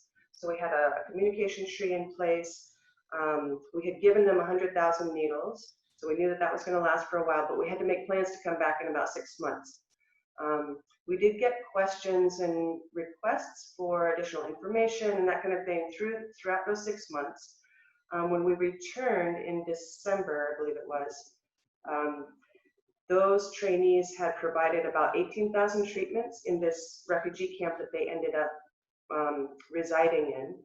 And at that camp, they were actually not just the Kenyans that had been displaced, but there were people from the Congo, from Sudan, from all over the place. So they were able to share the treatment that they learned. And then during the follow-up, it was really sweet when we got back to the camp because they had basically a huge festival when we came, big party. And part of the festival, besides like music and drumming and lots of food, was they did these plays, which was really interesting. 3 of the plays, there was all kind of different community plays. They were put on by students and by adult groups. And there were 3 that were about acupuncture. And it was so funny to see one of the stories, well, actually, one of them was really touching. It was about, the play was about a man who had, was getting drunk all the time in the refugee camp because of all the stress in his life. And he went to the bar and slept around and did all these terrible things, came home and beat his wife. And then someone at the bar said, hey, you should try this NADA stuff going on down the road. So in this play, he goes to the NADA clinic and he gets treated, and then he like comes clean and moves forward with a, like a more positive outlook and stops beating his family and had a big turnaround. So we thought, wow, that's pretty dramatic. Have you seen that it's useful for domestic issues, domestic violence and things like that? And they said, actually, that was my story. So the protagonist in the play was telling his own story. So that follow-up is important. We were able to answer a lot more of their questions and do sort of a refresher course. And then the other thing about doing this type of work is that every context that you that you take NADA into, you learn so much. One of the things that's described in the article that Ryan shared was that in this population, using a 3-needle technique was entirely reasonable and actually possibly better than using the 5-needle protocol, which tended to, when we saw sort of side effects of the needle application, it was usually those people that had the 5 for reasons that are explained in the article. We also saw that the NADA was so effective for things that we never thought of it to treat, or you know, aren't promoted in the U.S. As things that NADA can address. And probably if you've gotten this far in a NADA conversation, you already realize like it's kind of a universal thing, and whatever you need will help you along your path towards the end results that you're looking to get. So yeah, just learned a lot through that experience. So that's it in a very tiny nutshell.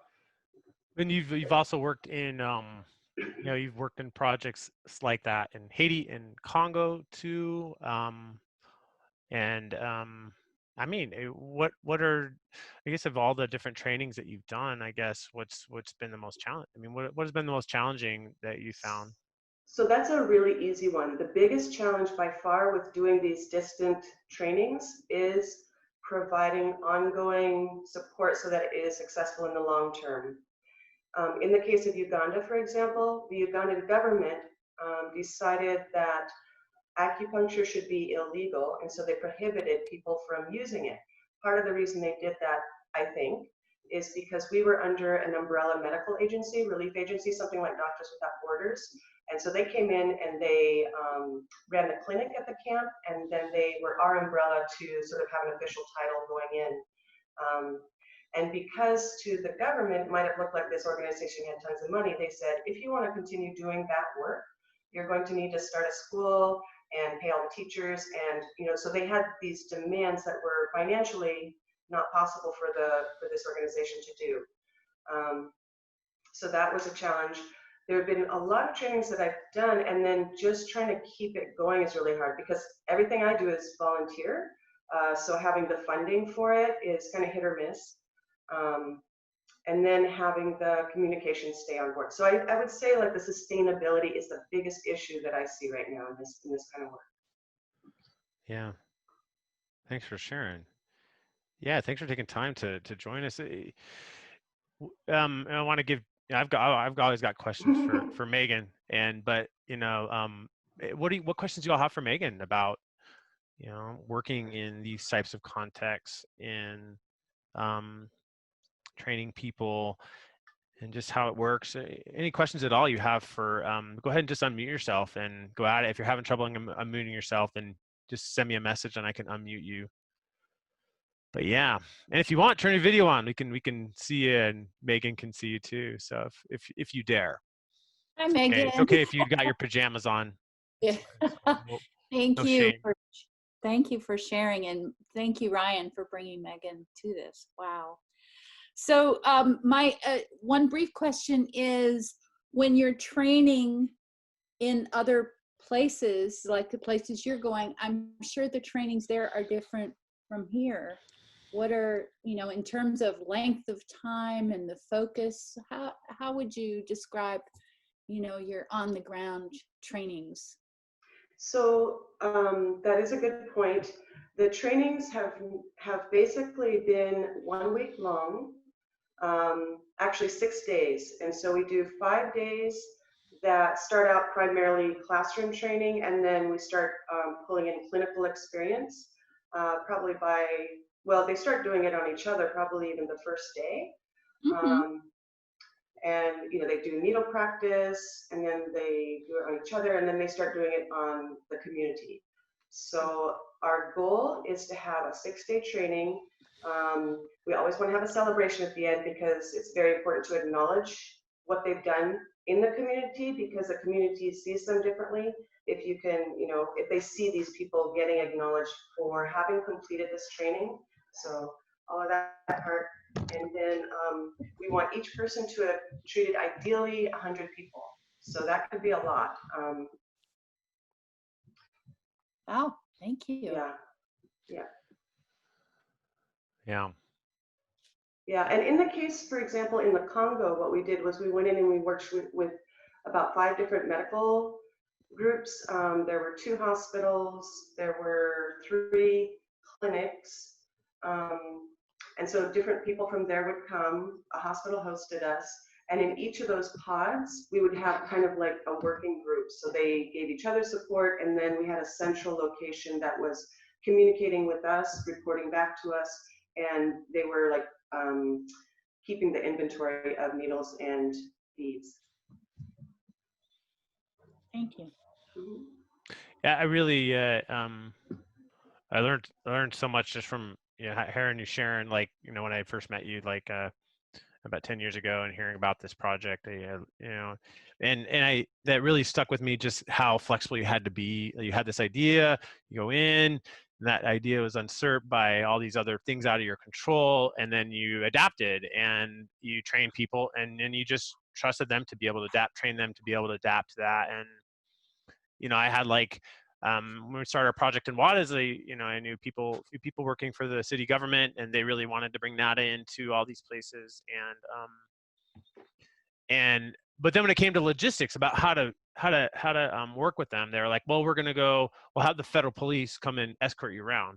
And the federal police, I don't trust them at all. And I was scared to death of them. So that really made me shy away. But in the meantime, I developed these other relationships with people that work in the churches, and it just made sense to partner more with them at the start. I mean, now we have some government agencies that do NADA, but it's taken a while to warm up to them and to find the right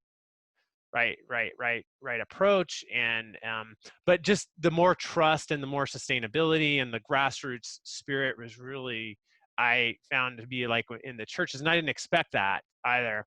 And so, but just being open to, what I think is a lot about NADA is that getting NADA is just being open to possibilities, and then bringing NADA in is also the same type of spirit that that I've learned. And it's really challenging to do that too sometimes. So any other Yeah, questions? I think that's a really good point, actually, Ryan. If I can just build off what you said. Finding a local organization that already has credibility in the local population is really, really important for getting in. That may or may not, probably is usually not a government agency, but it's important to be cognizant of what the government may come and ask you about, whether it's your credentials, whether it's fees for doing things in their jurisdiction. Another thing about training in a lot of these places is that oftentimes trainees are paid to get trained, and we are asked every time to pay them to come. So what we have done, we've never paid trainees, but we do offer like an allowance, whether it's transportation costs, or we usually do a lunch. We host the celebrations, so you need to be including that part in your funding. But it's always going to be a negotiation. Yeah. Good question. How do people tend to fit this in with their work life? Is it volunteer work mostly, or do people get funding to do it, or like how do people find that it fits into their life? Yeah, so that's a good question too. So for the refugees, we did end up paying them to do the treatments in their place because they were giving up other income generating activities. For example, they were given plots of land, so they weren't able to farm because they were going to the clinic, and we really wanted them to be able to provide that in that community. In other settings, we try and find people who will use it as part of a job that they already have. So whether that's a social worker, a hospital worker, then they're already being paid. And in those cases, it's important to get the administrators of their organizations to understand what it is that they're including and why it would be a benefit for them. So one interesting story about that is that in the Congo, we trained a guy who worked at the police hospital. So it was a pre-military hospital for police, for military, and for the community. But because they're a free hospital and there's not a lot of social net netting there. They don't do things like give out pain relief medicine. Yeah. So after surgery, good luck. Go buy some paracetamol at the clinic. He was telling us that they were using NADA a lot for pain relief. And so we suggested, why don't you tell your administrators, like, look, you're saving money on this, so now you can like buy into this project. And he said, well, they're not paying for that anyway, you know, so the level of support that people are getting is sometimes just jaw-dropping. Yeah, that's a good question. I'm surprised how I work primarily with the churches, Catholic churches and WADAs, and they're all volunteers. I'm just surprised how much energy they have for volunteering, and they collect donations which pay for the cost of the needles, and that's really important for me that they are building their own capacity to raise funds at least for the supplies, which minimizes the dependency they have on me and our organization. And we actually, last year we had a lot of extra funds, and I brought to the leadership committee, I'd like to offer a stipend to the leadership committee, and they rejected it. They're like, we don't want anything to do with that. That's just going to cause problems. I'm here to help my community. And it really blew my mind. And I was like, I was kind of it took me a day. It was like, because I had this huge idea that I would give them a stipend and it would strengthen the relationship. And maybe that would have helped and maybe not, but they rejected it. And it was really, I was just like jaw dropping, like Megan said. I was like, wow, they really, they have a very clear purpose on why they're doing what they're doing. And that inspires me to keep involved. And, but every little place is different. And so, yeah. Any other questions for Megan? I do. Megan, it's Claudia. Hi, thank you. You're such a light in the world. I think a lot in this pandemic moment about how we are all connected, and also how some of our NADA interventions are so limited because of the spread of the virus. And so I'm very interested in teaching people how to do massage or how to tape things to their own ears. And I know Beth said she sent kind of the draft NADA document to the Congo the other day. Have you been talking to any of these communities around the world about what they're doing? And is there any way we can support their teaching people how to use at least acupressure on Shenmen to support themselves? And I would love to see that knowledge spreading as much as possible in this time. Yeah, I think that the videos of applying the ear beads are very helpful, and the document that you guys created was really useful. So I've been sharing that out. And for a lot of those, and honestly, like I used to be a little bit biased, like, oh, only the needles are going to be good enough. And I've had such crazy feedback about the beads. It's ridiculous. Isn't it wonderful? Yeah, yeah. So I think just sharing out that information, and I think having people that are already sold on NADA, that understand like how profound a shift it can create, those are the people to reach out to. Because if you walk in off the street and tell somebody this, they're not probably going to believe it unless they're hearing it from a trusted source. Yeah, all right. Smart. Is there anything we need to do to get more information to the International NADA Committee world to support them on that, on getting the information to the trusted sources? And then I think sharing it with all of the NADA international contacts, including, for example, NADA Switzerland, they do annual treks to Nepal. Yep. And all of those folks, I'm sure, have their outreach. So I know there's another gal that's going to start a project in Cameroon. She's planning on it next year. German lady. They've done other things in Africa, I know. But I think just sending it out through those networks with a formal invitation to share it far and wide would be really, really great. Wonderful. Thank you. Any other questions for Megan? And Megan, can you, is it okay people will contact you if they have questions? Absolutely. Can you Yep. just put your contact information in the little chat window? And Megan, and one of the things we're doing is with our online courses, we do have some specific courses around doing humanitarian aid work. The NADA training, we only have a little bit of small slice of time to dive into disaster relief and trauma. And so we've created some courses specifically around humanitarian aid that are also on Eventbrite, and no prerequisite to sign up for them. And it's a similar price. And we're hoping in those to go a lot deeper and have different types of speakers on panel discussions for people like Megan and a lot of other people around the world, people that were part of the Guatemala project with Ron Rosen, people that were part of 9/11. So trying to bring these people in so you can get to know, and you can go dive a little deeper in how to do this project, how to build a team, right? How to approach this in a culturally competent way. How this fits into systemic, justice, and different types of training approaches, depending on where you're at and at what point in that context is it okay to start teaching people other points, and how can that project kind of evolve in that way. So, hopefully we'll have people like Megan, to join us for those conversations as well. And there's one other thing I was going to say about that.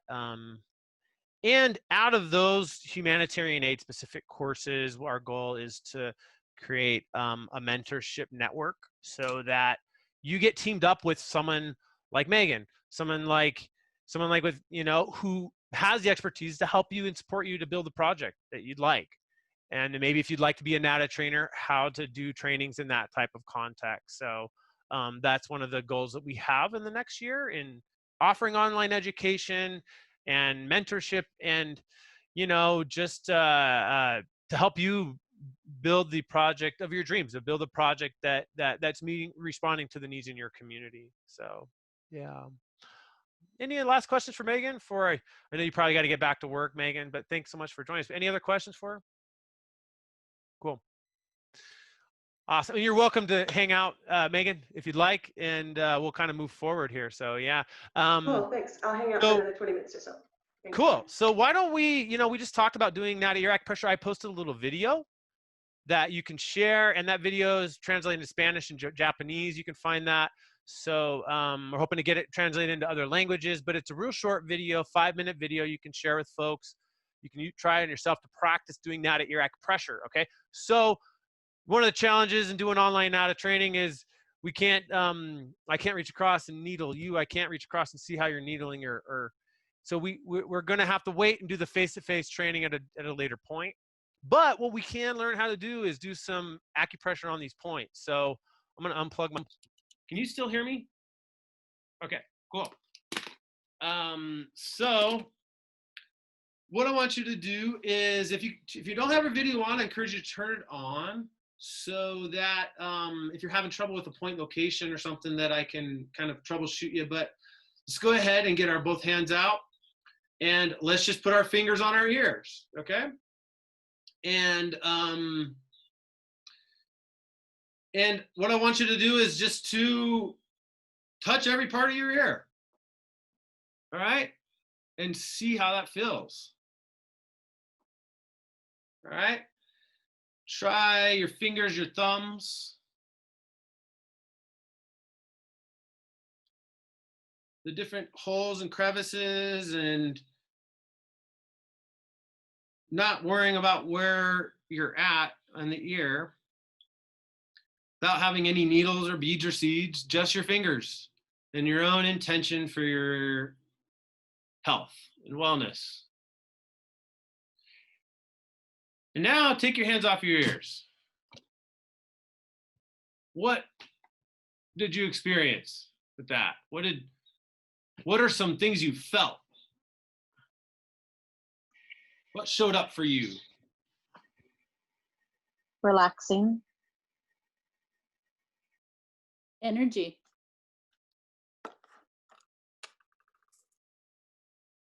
Right.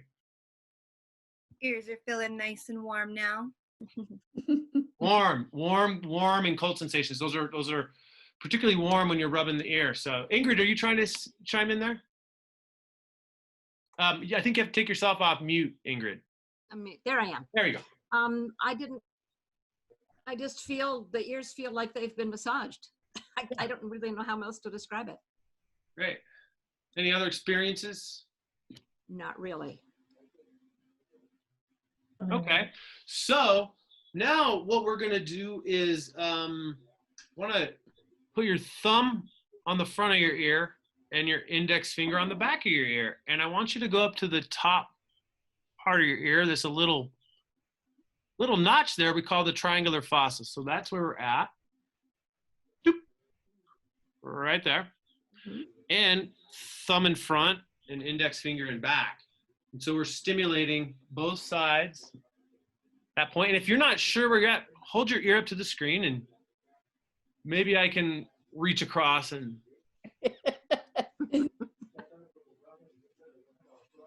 You're looking for Shen Men. so this is the Shen Men point. Okay. It's translated as this Chinese translation is spirit gate. Okay. So this is one of the most commonly used acupuncture points, and it's part of most protocols around acupuncture. It's really calming, and this is one of the nada points. Okay. And so what you can do is just give it a light massage. If it hurts, then just give it less pressure, right? And just this point, practice this. And you can incorporate prayer or meditation or daily affirmations twice a day for 2 minutes at a time. And that is a chance for you to tap into the spirit of nada, you know? And your own capacity to take your stress down a few notches, to chill you out a little bit, right? How did that feel? Good. Lovely. This is so great. I think Claudia and I are doing this type of thing on Mondays, midday about noon. We've got a Zoom session where we get people from all over the world. And Kata's got these types of groups twice a week out in Australia time if you want to get up in the middle of the night. Join her. And then we've got a Spanish speaking group too that does this. So we're kind of getting around in Zoom world and doing that type of thing, and you can hop right in. And that's a great practice for you to start to get familiar and comfortable with this concept of self-healing. And maybe you can teach somebody else, right? There's no regulations around touching your ear or touching somebody's ear, right? So that's great. And this is actually a really good technique for kids too. Yeah. Any questions about that?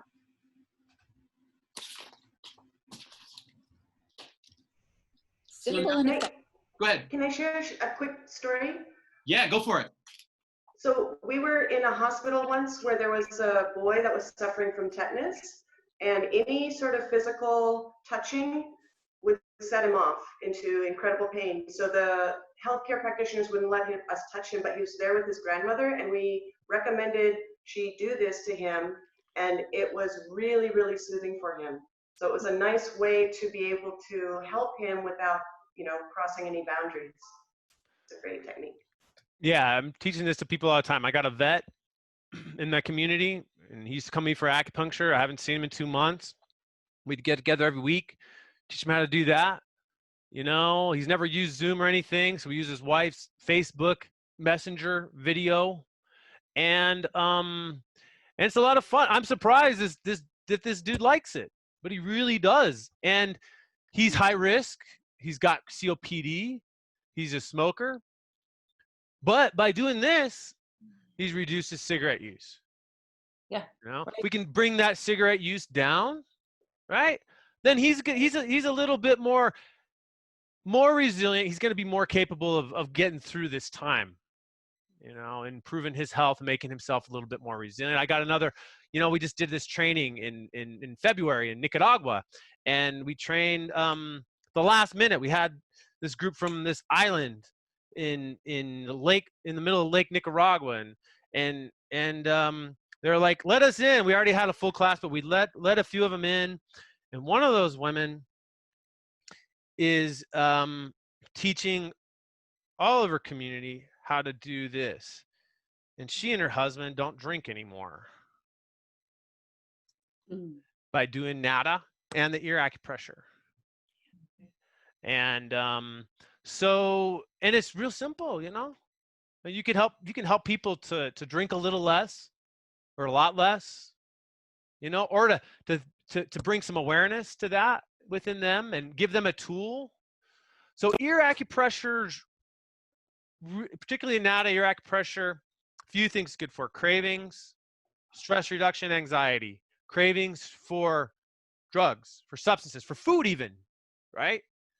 A constant craving for needing something, sugar cravings, you know,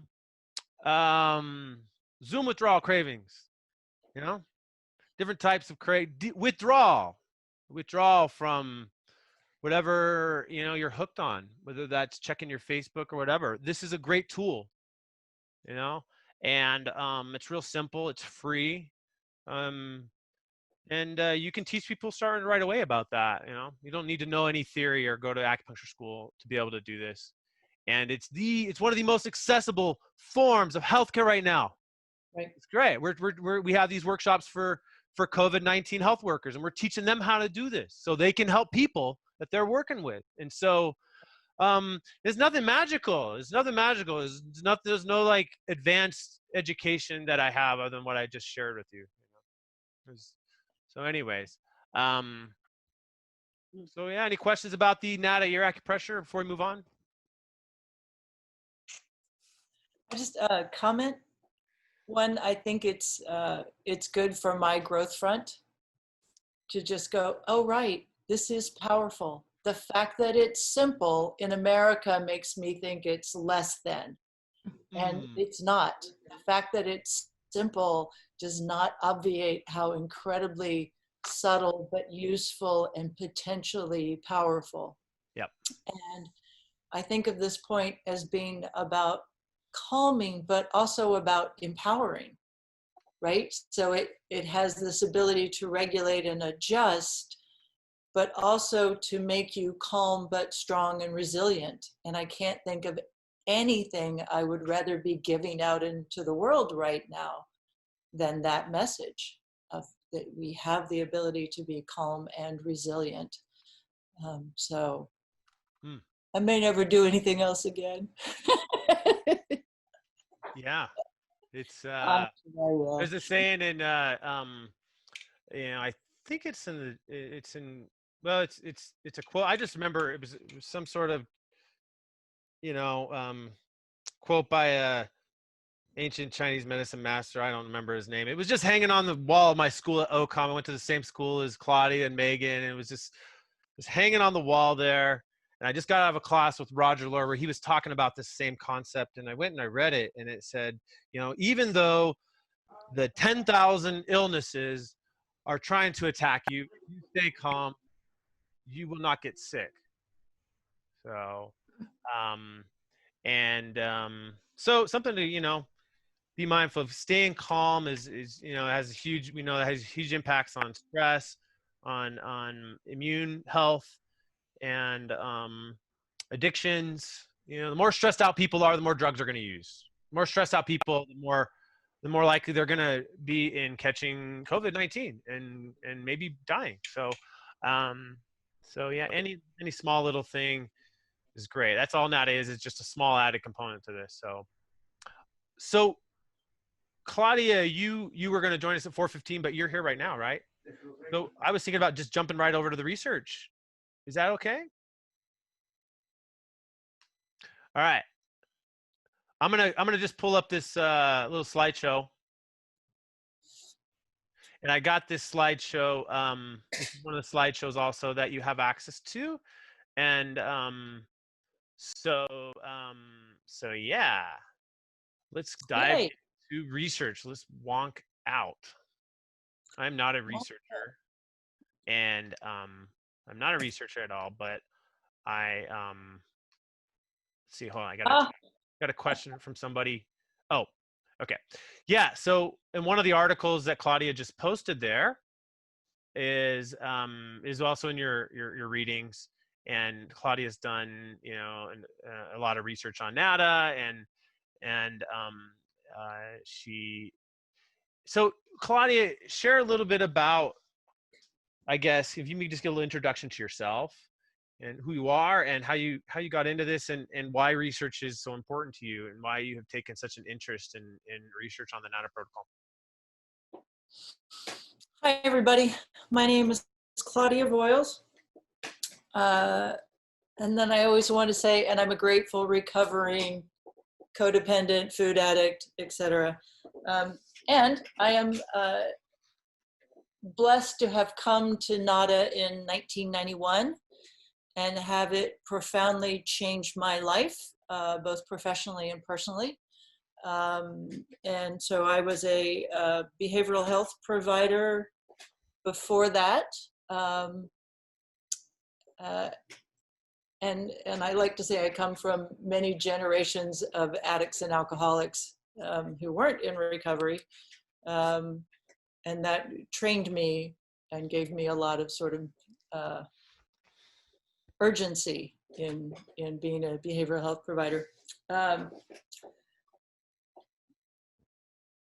So I got involved in 1991. I was living in Connecticut at the time. I brought AccuDetox into my agency and started training before we had trainers, and was happy to be part of the first official trainers going forward from there. So I certainly haven't been in from the beginning, but I've been in wholeheartedly since early 90s.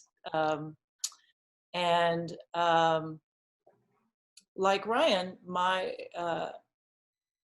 path, once I had intersected NADA, led me deeper and deeper into the study of Chinese medicine. And the more I learned, the more I wanted to know. And so I went to OCOM and then moved back home to Texas and have been practicing here, and continuing to be very involved with NADA.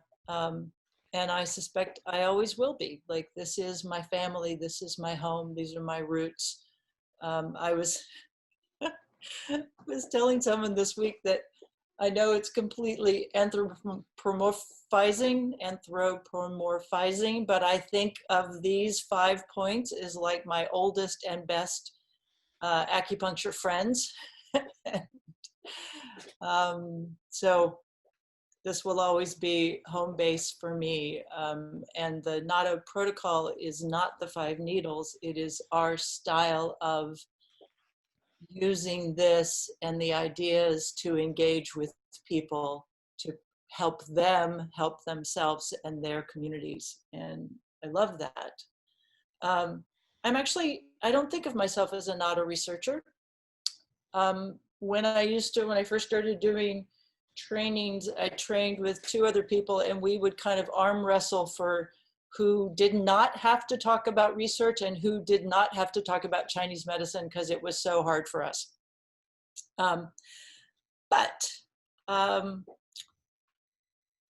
NADA is promoting integrative medicine, right? We're talking about bringing these concepts and techniques from traditional medicines and blending them in with other traditions of medicine. And if you are practicing in the allopathic Western world especially, but probably anywhere in the world, you're going to encounter people who want to know what is the evidence base.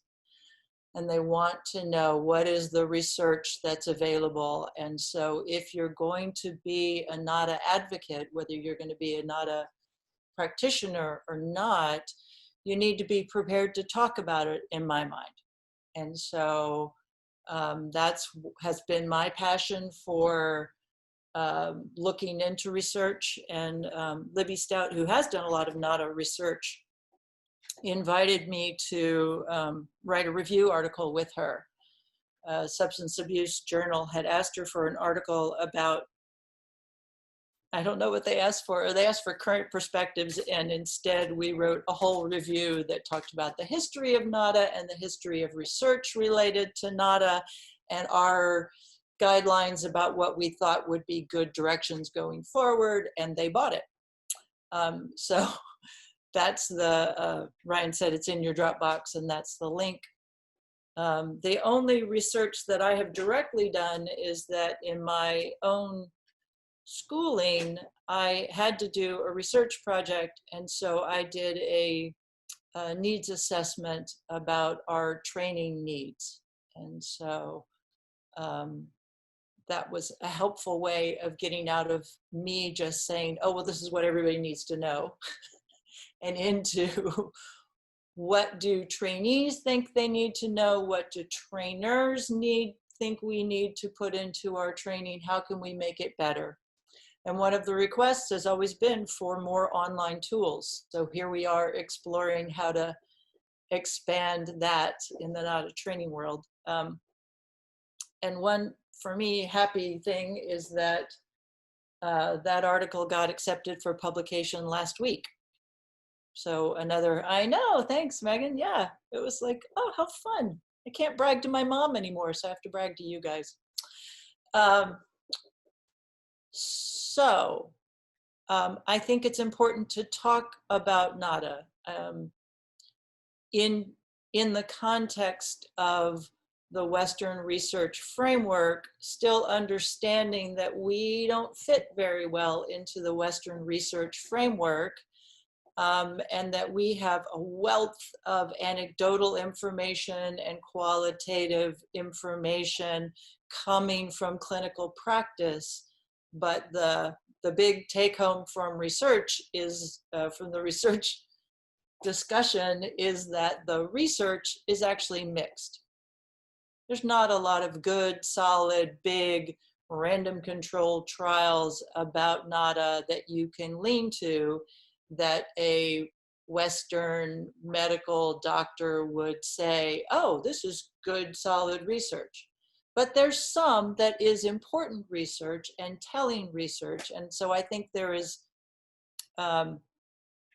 information that we want to be comfortable enough to share and to put out in the world. And, you know, Megan's article also counts as research, right? It's like almost like a case series where she's talking about her experience. Like there's an expanded definition of what it means to have research and published research.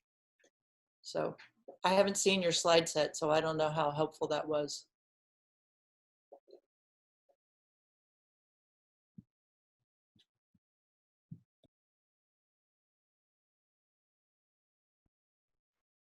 Ryan, now you're muted.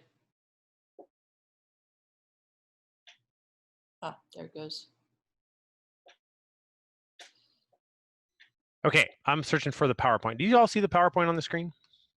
We did, and then it went away. Now we've started screen sharing. Yeah, can you see it now? Yep. Great, awesome. So this is a little power. I'm gonna switch gears, and then we'll kind of go back and forth. Claudia, is that okay? Hello? Yes. Okay, cool. So this is just I'm muting myself because I have a very loud dog, and when he goes off. Okay, no problem. Disruptive. Yeah. Cool. Awesome. So this is a little PowerPoint that Claudia had actually put together, and with permission, I've kind of adapted this to try to orient people, like just everyday people, on understanding research on the NADA protocol. So we talked a little bit about, we've kind of talked a little bit about this already. And when we first started out, there's the actual points, then the 5 NADA points. And like Megan and Beth's project, we use just 3 points usually with our project: Shenmen, liver, and lung. Other people use like sympathetic lung and Shenmen, or a combination of different types of points, you know, among the 5 NADA points when you're applying it. So and there's a picture of the size of the needle. I think it's important when you're explaining to people that they're able to understand how small the needles are, right? And a visual can really help. Somebody sitting and getting a NADA treatment. The first research that was done that led to some of the early developments of NADA was this study in 1973. Would you like to share a little briefly about that, Claudia? What? Sure. Dr. Wen was a neurosurgeon who had learned how to use ear acupuncture on the lung point with electric stimulation for to use in combination with anesthesia to decrease the amount of anesthesia you would need. And so his experience was that a young man came into the hospital who had a concussion, and so they were preparing him preoperatively, and Dr. Wen did this experience on him. And it was a coincidence that the man was also coming off of opium. He was an opiate addict, and he was in acute withdrawal because he was in the hospital with concussion. So what happened is they did this stimulation on the ear point, and his opium withdrawal symptoms backed off. And so did his concussive symptoms, just as an FYI, an interesting part of the story. So they actually canceled the surgery, and then his symptoms started to come back about 24 hours later. So they did it again and had the same experience. And so Dr. Wen said that he went to the nurses in the hospital and said, I want to see all of the opium addicts who come in here. Let's see if this has any legs to it. And he did, then he wrote a paper about 40 patients with whom he'd had this consistent effect. And he published the study, and it was reported in the New York Times, all the news that's fit to print, which is how the people in the South Bronx learned about it. They read it in the newspaper. Cool. We talked a little bit about the Lincoln Hospital just a little bit ago, and then I want to go back to this because this is something we talked about right at the start of the NADA model. This is something, this is one of the things on your exam. What is the NADA model? We talked, we kind of got over all these, but one of the things that's part of the NADA model in the context of addictions are two additional things that we didn't talk about: frequent toxicology screening to monitor progress, and cooperation with other types of agencies, including drug court agencies, working with, being able to work with judges in the legal system who are dealing with people who have been arrested for drug charges, and they're maybe trying to get them help and support. And NADA is a great tool as part of that. So this is a picture here of Lincoln's clinic where, like back in 2008, I went there in the summer and put some videos on and watched a little bit, heard a little bit about NADA. We started needling each other, and by the end of the day, I was needling patients in the Lincoln Hospital program. There really were get needles in their hands and get going right away. So, this is just a little bit of a timeline. We've already talked a little bit about the history of NADA and how it's evolved. One thing we didn't talk about is in 1989, the drug court started bringing NADA in, and NADA was involved in the first drug courts around the United States. The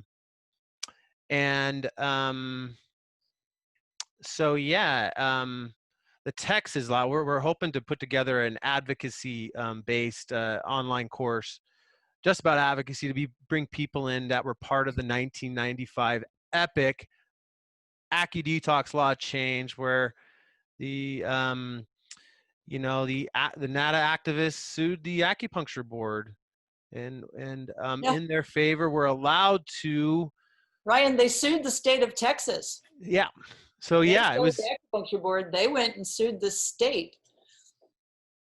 Yeah, this woman named Laura Cooley who wrote this, who did this amazing documentary on on NADA as a disaster response. She was, she's really a force to be reckoned with in the NADA activism world. And we're hoping in some of our courses to bring her in to share her experience as well. So yeah, so we talked about how NADA is spread around the world. This is a survey that was done by the Substance Abuse and Mental Health Services Administration back in 2012 on the prevalence of acupuncture within addictions programs. You know, this is NADA's mission statement, which we're trying to bring you into supporting NADA's mission in getting this ear acupuncture protocol out into the community. NADA also supports you know, advocacy for the policies to allow people to practice. So we really haven't talked about a bullet point list and what are the benefits of AcuDetox. So I want you to screenshot this. That would be helpful. Write this stuff down. This is what we can really stand on. And these are some good talking points. Drug-free, no nonsense, really simple, inexpensive, $1 treatment. But there you can actually get that cost down. I believe it's reasonable to get that cost down with the right needle supplier, the right approach, and a 3-needle approach. 30 to 50 cents is actually where you can get it down to. All right. Each program, you know, there's some other supplies that can sometimes add up, but you can do it for as cheap as 30, 50 cents. That's what we're doing in Mexico and Nicaragua. Cross-cultural, nonverbal, safe, few contraindications. All right. How great is that? To have something that has few contraindications and really fits in and is easily integrated into other forms of care. Okay, so talking points 101, there you go. All right, what are the effects of this treatment? These are things you can stand on too, you know. And while you might not be doing pain management, patients may report less pain. It's important to understand the difference between saying you're going to do this treatment and take away their pain, which may be out of your scope of practice, and a general experience of less pain may be something that person subjectively feels. So we've got patient individual effects. We got that micro effect, and then we have the macro effect, the program. The program, this is real important, that the impact, the macro impact on that NADA can have. Reducing AMA rates against medical advice. Patients leaving treatment before they've finished their treatment plan. Patients are more likely to stay involved with care. They're more likely to keep offering care, or to keep within the treatment program and not leave before they're done. Okay. Staff can feel increased satisfaction. I've had a lot of social workers tell me that NADA has really saved them from burnout. I mean, for me, it was a huge part of really rescuing me from burnout that is really prevalent in the addictions field. And so yeah, so those are some things to kind of build our understanding of NADA when we start to go into research. And now we're going to talk a little bit about some of the studies. Are there specific studies that you'd like to share, Claudia? Or do you want me to just kind of flip through these one by one? Do you have a sense in that? I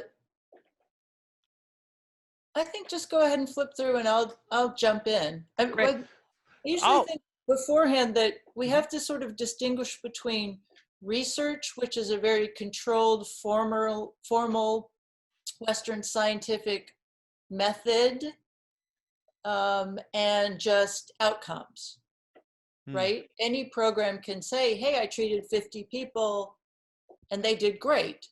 But research is a very controlled and organized science. The gold standard, as they say in research, is the random controlled trial that is double-blinded. And in a random control trial, you have a group of people and they've all been carefully matched and selected, and you randomly assign them to different groups, and some get real and some get sham treatment.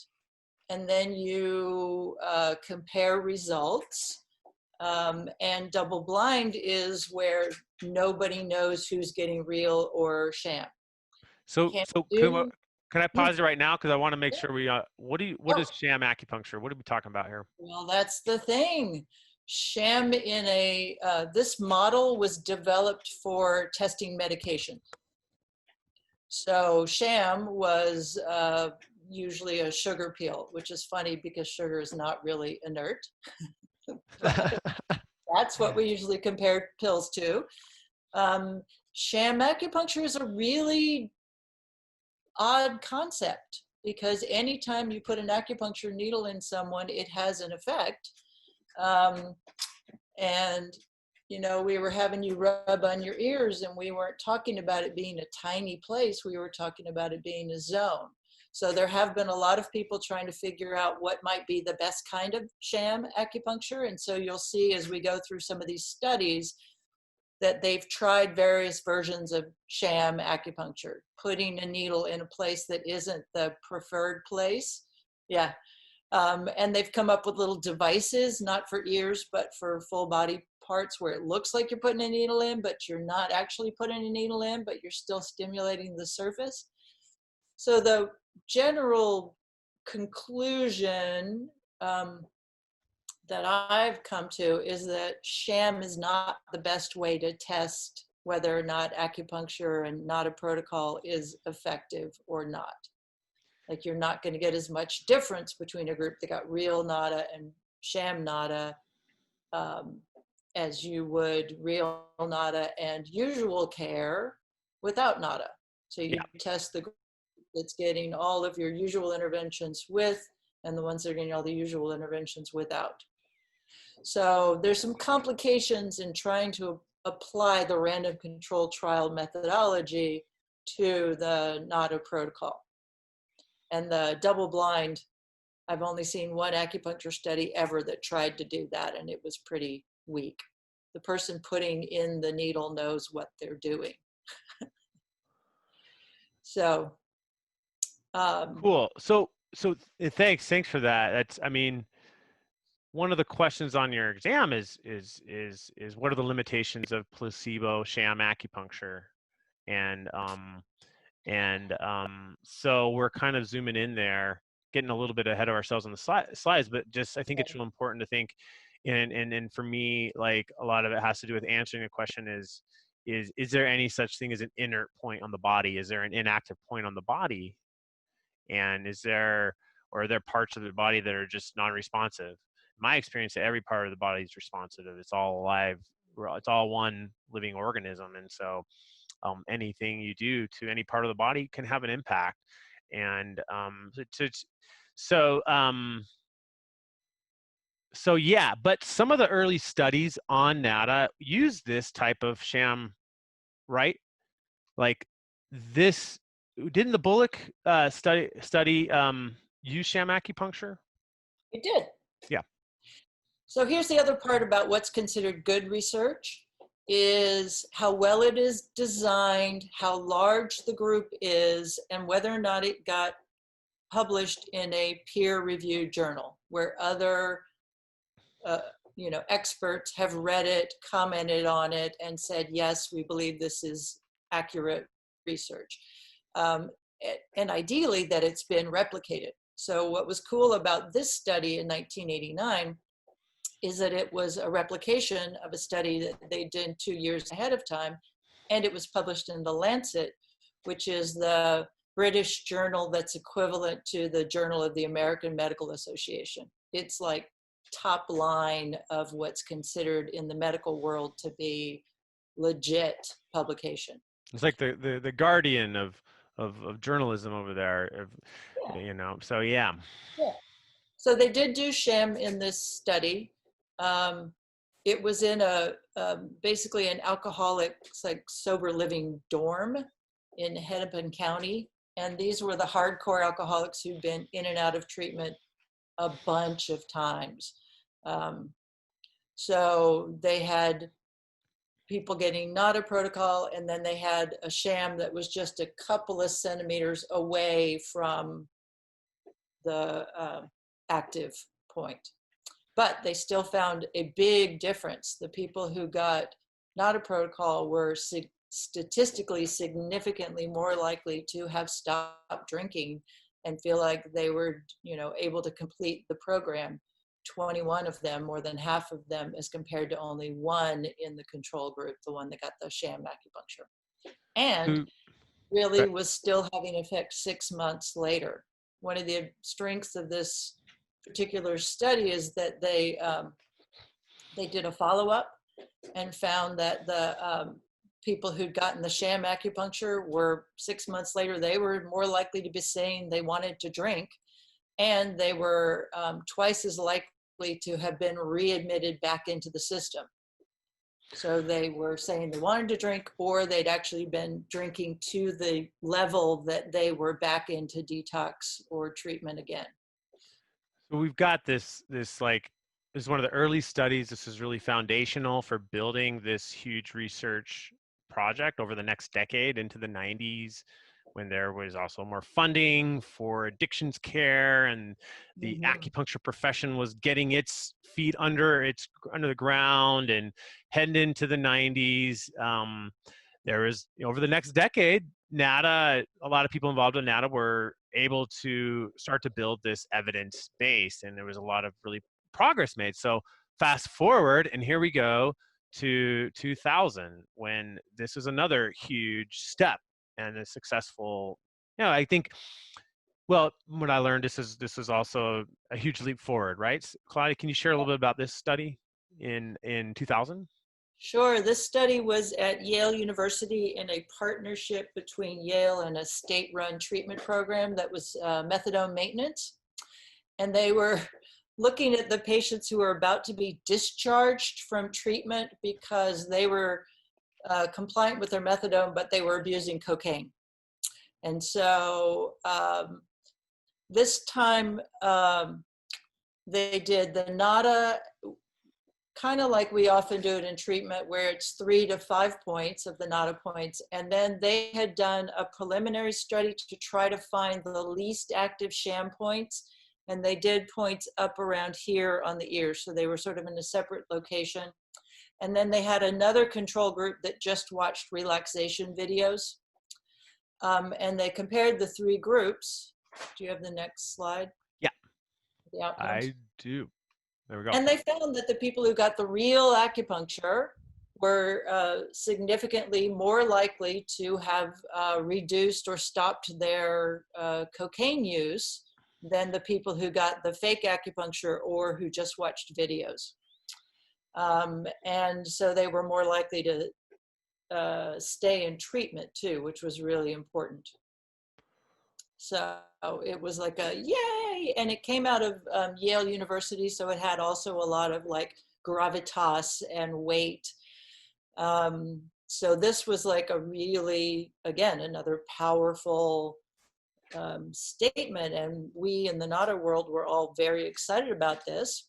And there was money put together from the Hilton Foundation and others to do a replication of this study that was going to happen at multiple sites all around the country. And it was going to be an opportunity to really show that this was an effective intervention. However, that study, which was published in the Journal of the American Medical Association a few years later, did not find the same results. They had a huge group, which was wonderful. So instead of having 80 people, they had 620, and they had all of these different sites, but they found no difference between the people who got real acupuncture or the people that got sham acupuncture or the people that just watched videos. And it was devastating. And I hate to say that that was in 2002, and I still hear about this. Doctors read this and they said, oh, I understand acupuncture doesn't work for cocaine addiction. And actually that's what, unfortunately, the New York Times headline said, well, acupuncture doesn't work for cocaine addiction. It's not what the researchers said. What they said is acupuncture, or the NADA protocol, is not a standalone treatment. And it didn't say acupuncture didn't work. It said that acupuncture wasn't more effective than these other interventions. So Art Margolin, who was the lead researcher, was like surprised and puzzled by this because it had been his model. But he went back and wrote a very carefully detailed about what differences happened between the original study that was positive and this study that was negative, and several things that happened. In trying to be better research, they had made it much more formal and more clinical in the bad term, you know, much more about lab coats and sterility and not talking to people. And they had decreased the actual treatment that people were getting. In the original study, they had to go to counseling, and in this, they didn't have to go to counseling, and they didn't go to counseling very much. There were no requirements to be actually engaged in treatment. And they added $20 every time you came into the clinic.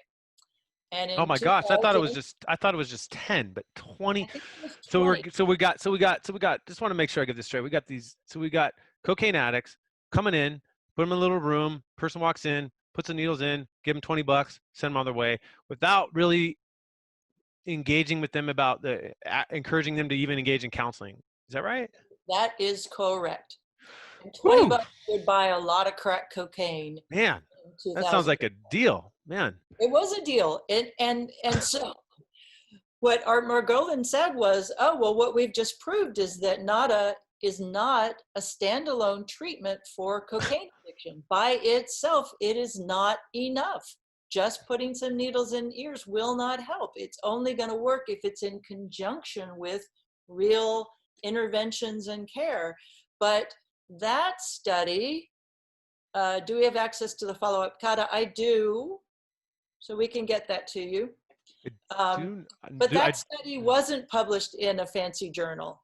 And so unfortunately, this fancy medical journal study has really had a profound impact on, it was years, it seemed like, before people were sort of willing to wade back into doing research. And it had a real negative impact on, at least in America, on the implementation of NADA. It became a real thorn in our side, if you would. And again, I still hear about it.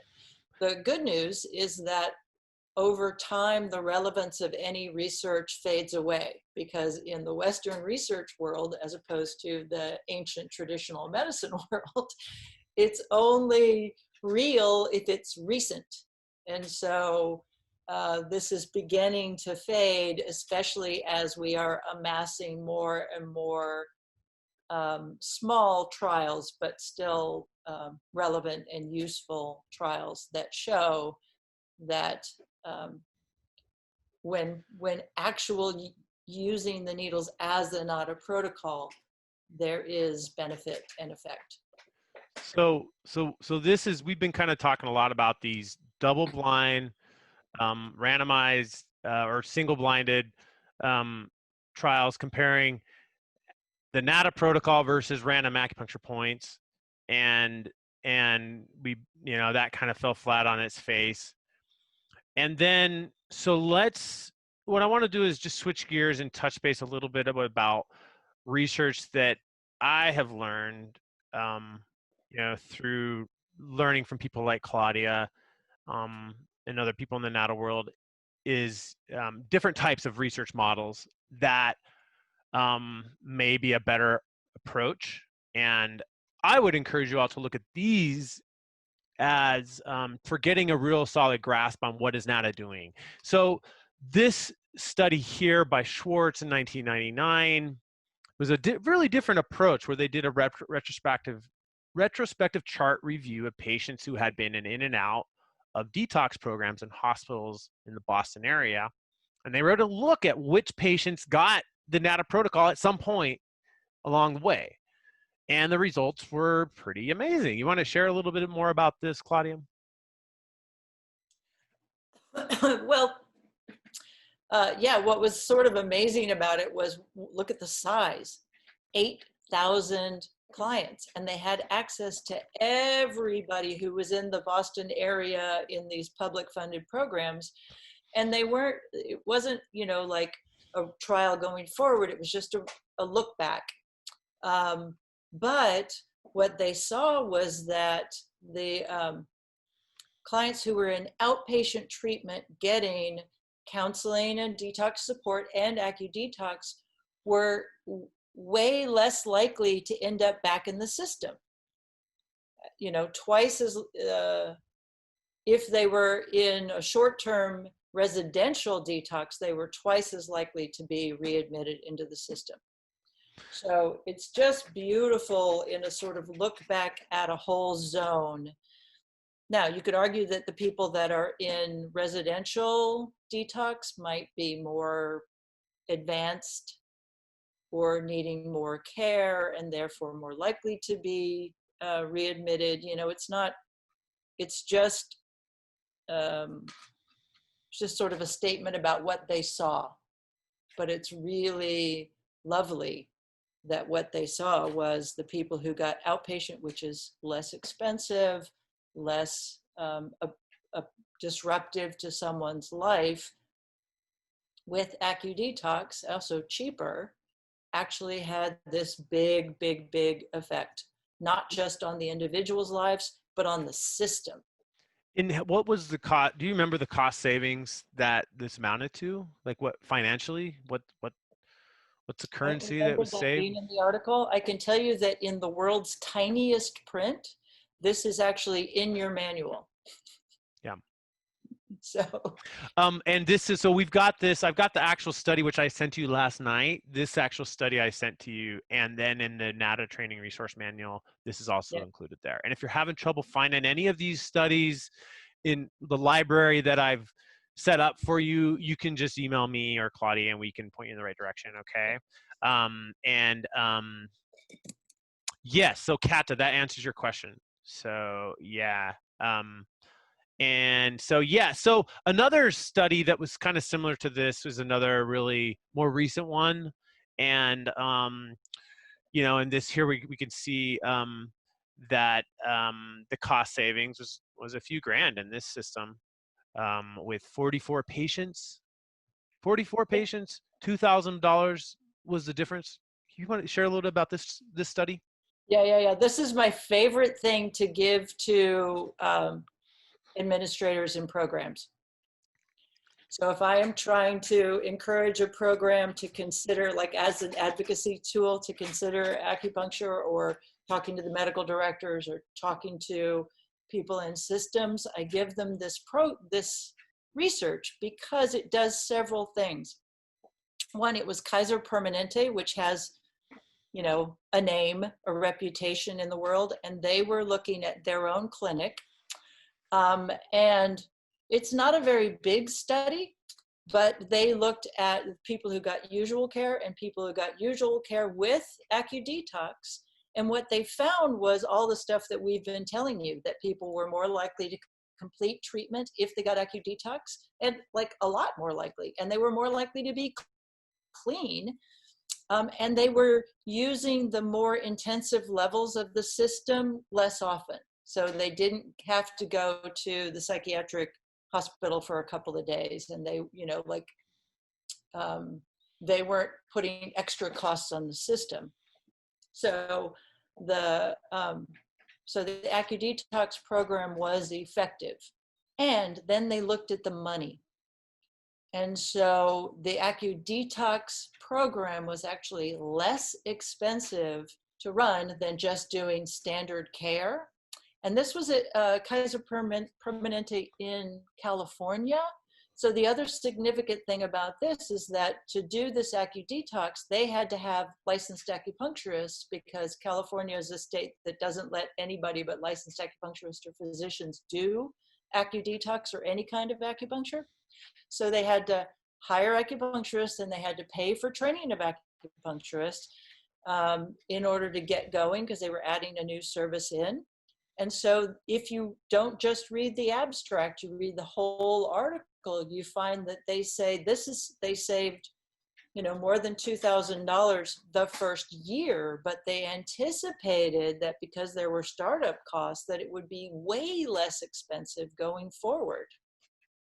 I wish they had done a follow-up thing, but I'm telling you, this is a very compelling article to give to programs.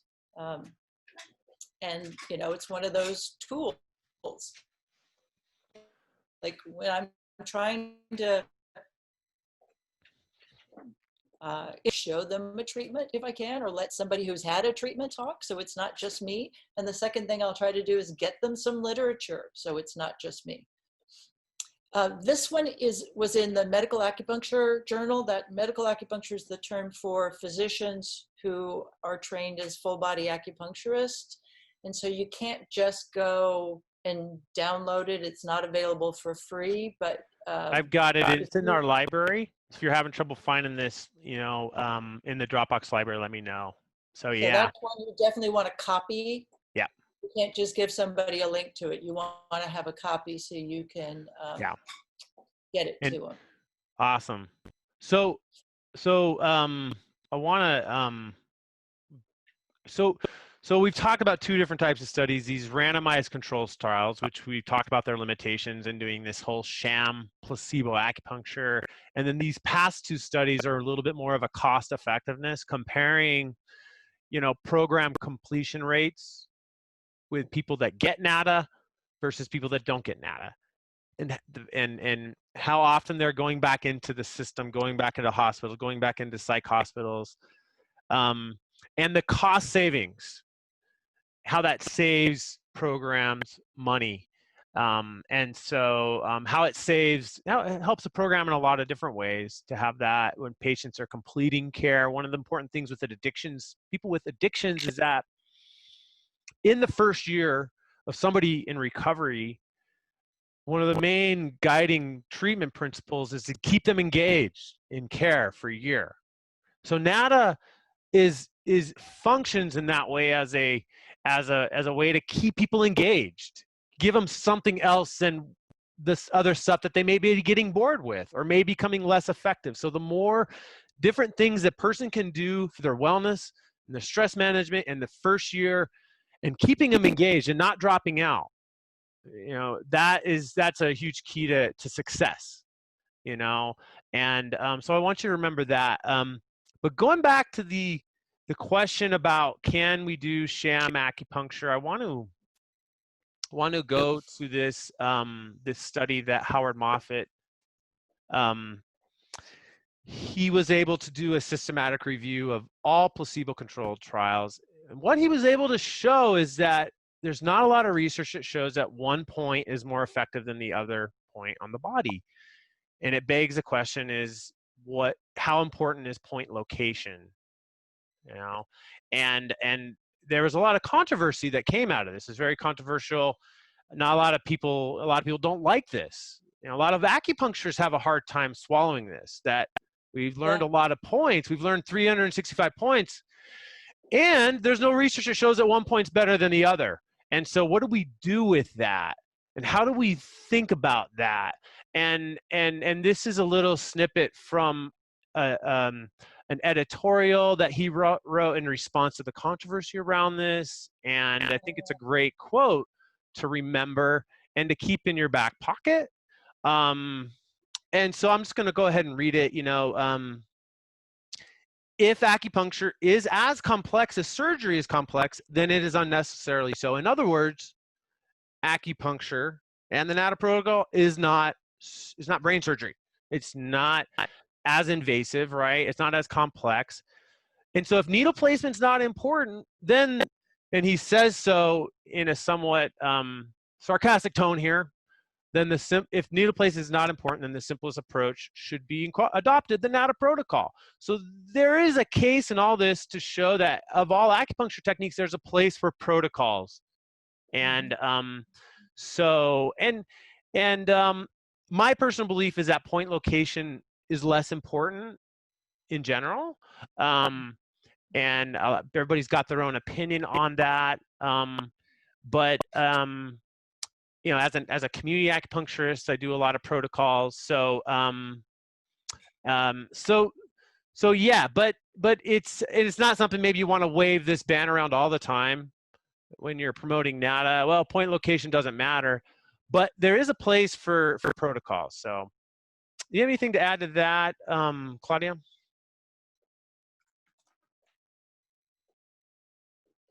No, I hadn't seen this before. I like it.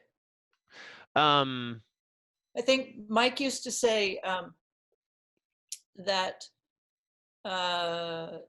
if you were weighing out percentages, that doing acupuncture is 10% location or accuracy and 90% intention and heart. Yeah. So it doesn't mean that, you know, your trainer's not going to give you feedback or encourage you to have good point location, but it means that we're also going to be encourage you to have right intent and right relationship, and not to be too uptight about the point location, because it is secondary. Yeah, and I think it is also helps me understand why NADA is so universal. It has a universal, it's not just for addictions, it has a universal impact. Even though our scope of praxis may not always allow us to do the NADA protocol for pain, and WADAs, we see it all the time. You put NADA in, pain goes down. And it's not that this is a pain protocol or an addictions protocol. In fact, I think, you know, one of the things that Mike Smith said, just, you know, you brought up Mike Smith, and something, you know, a little quote that, one of my favorite quotes from him, I'm going to pull this up here. Are you able to see this, the green screen? Yeah.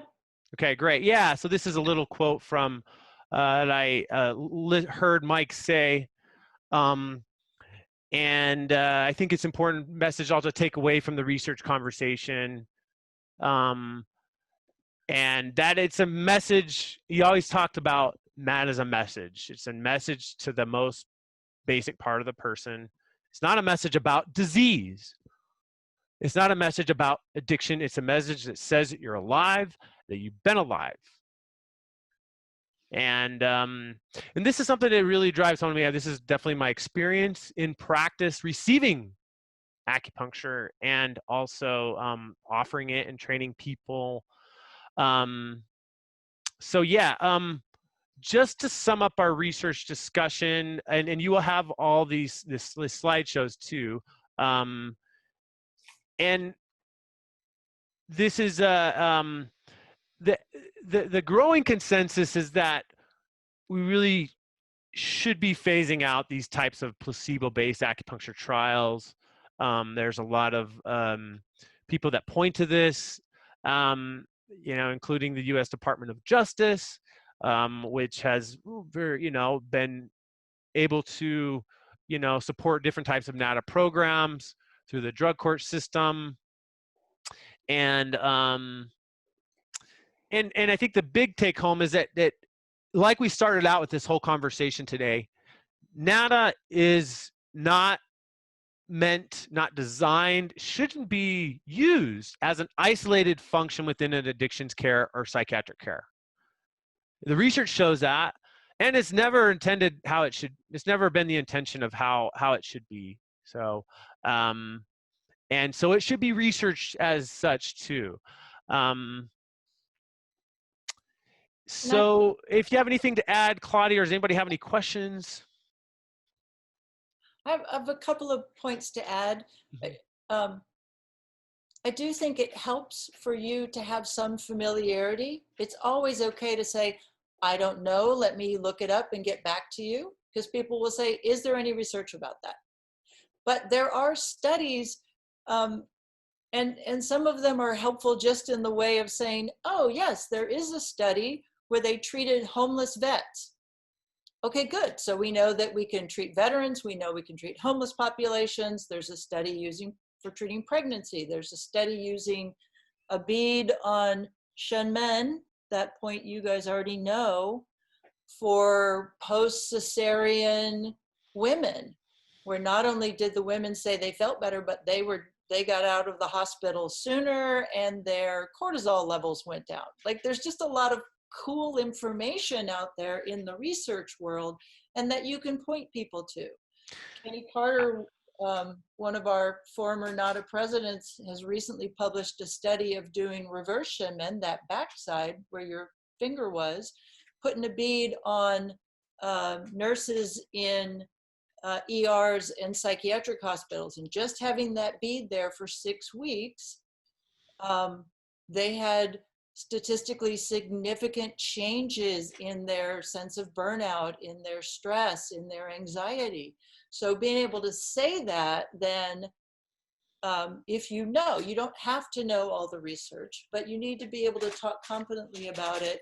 And you can always point them to other people or call the NADA office and say, somebody's asking me for research, or get in touch with me or Ryan, and we can say, yes, there is some, or there's not.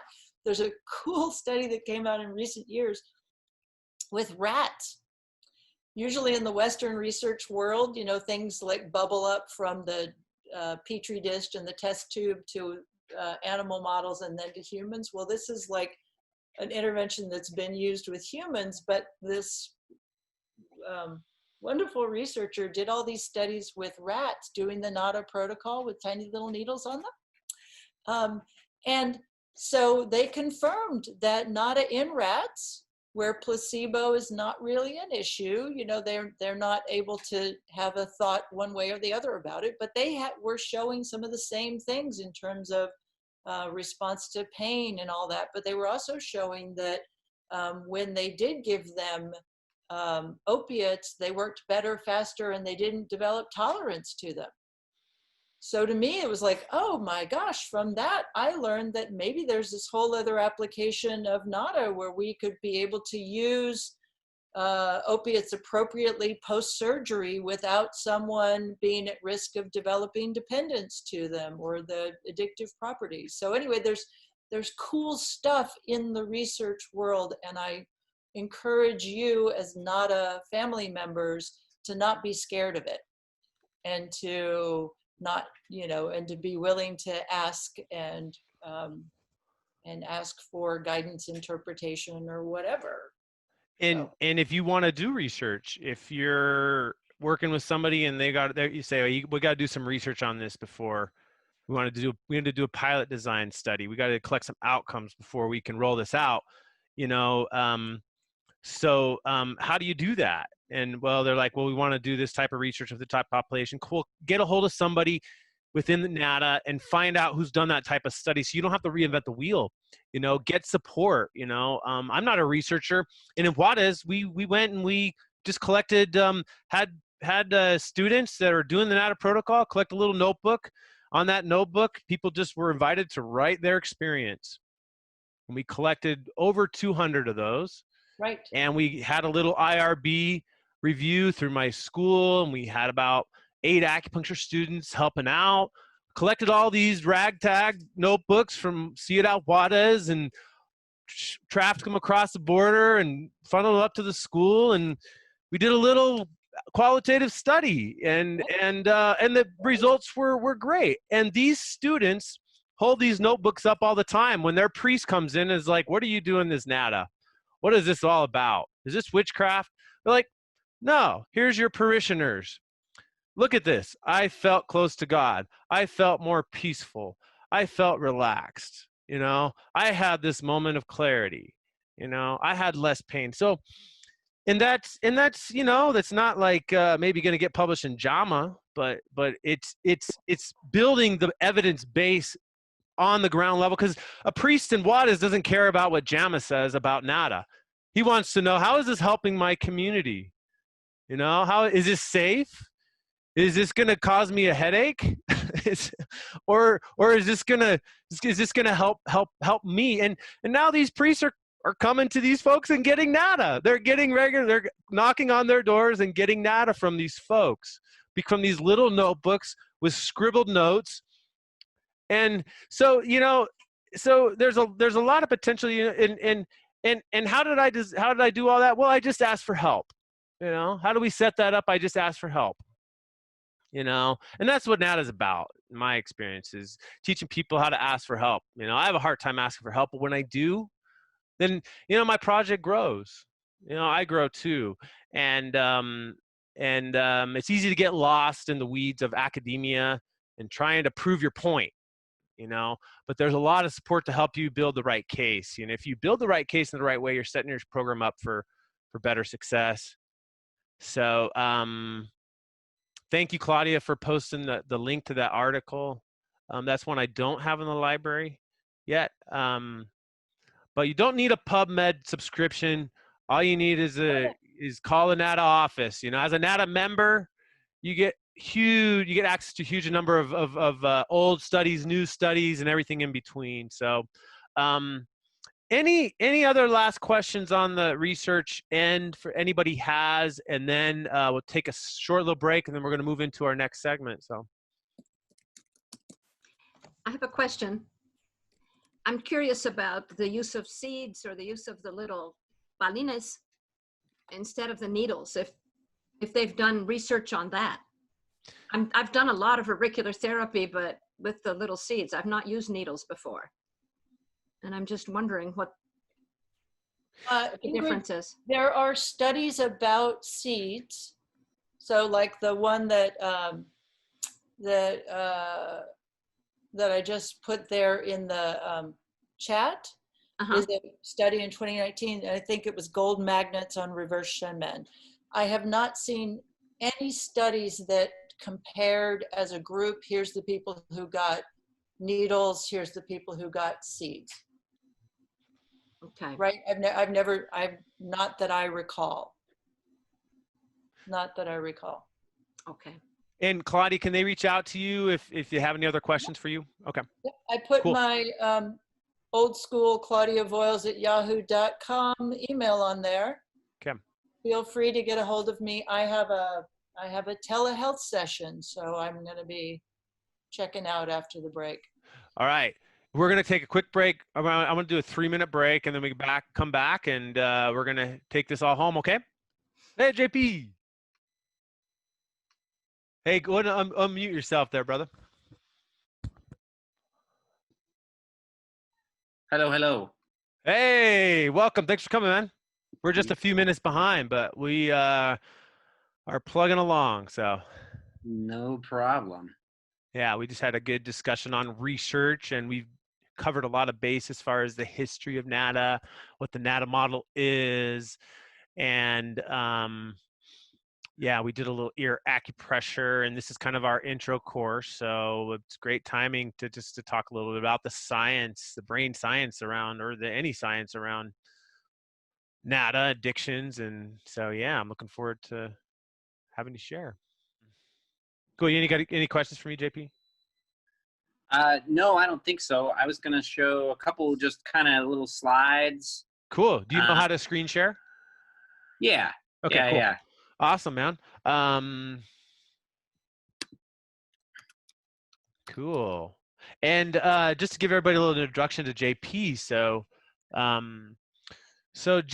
got connected with JP, who's an MD up in Albuquerque, through a student of mine and some friends who took our NATA training several years ago, and they had learned about NATA back from their community acupuncturist in Chicago.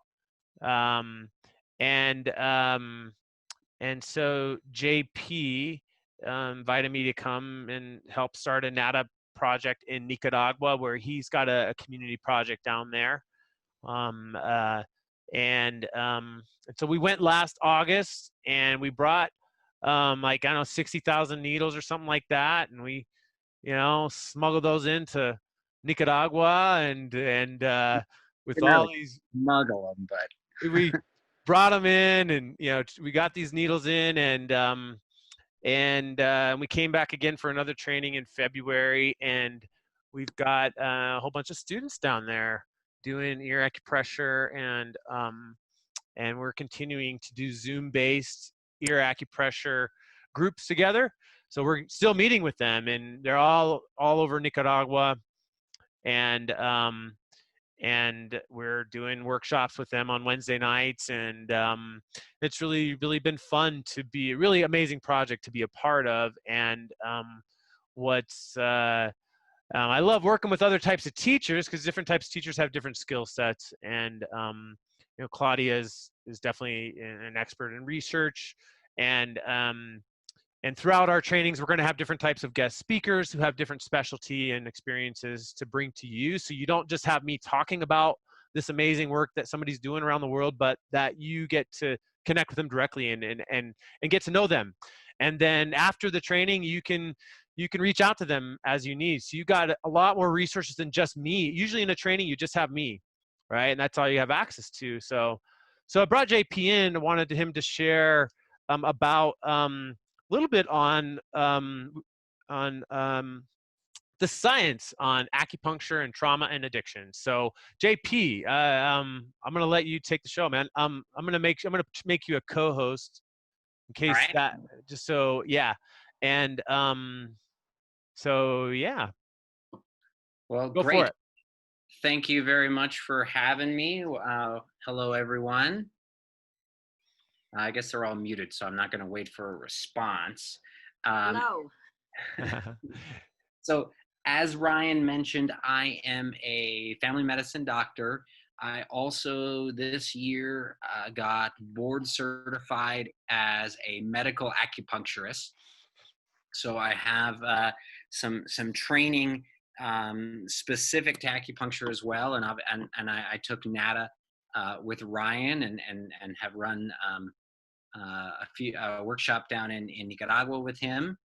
So I'm gonna pull up my just a little presentation to share with you guys. Just to nothing elaborate. Just let's see. There we go.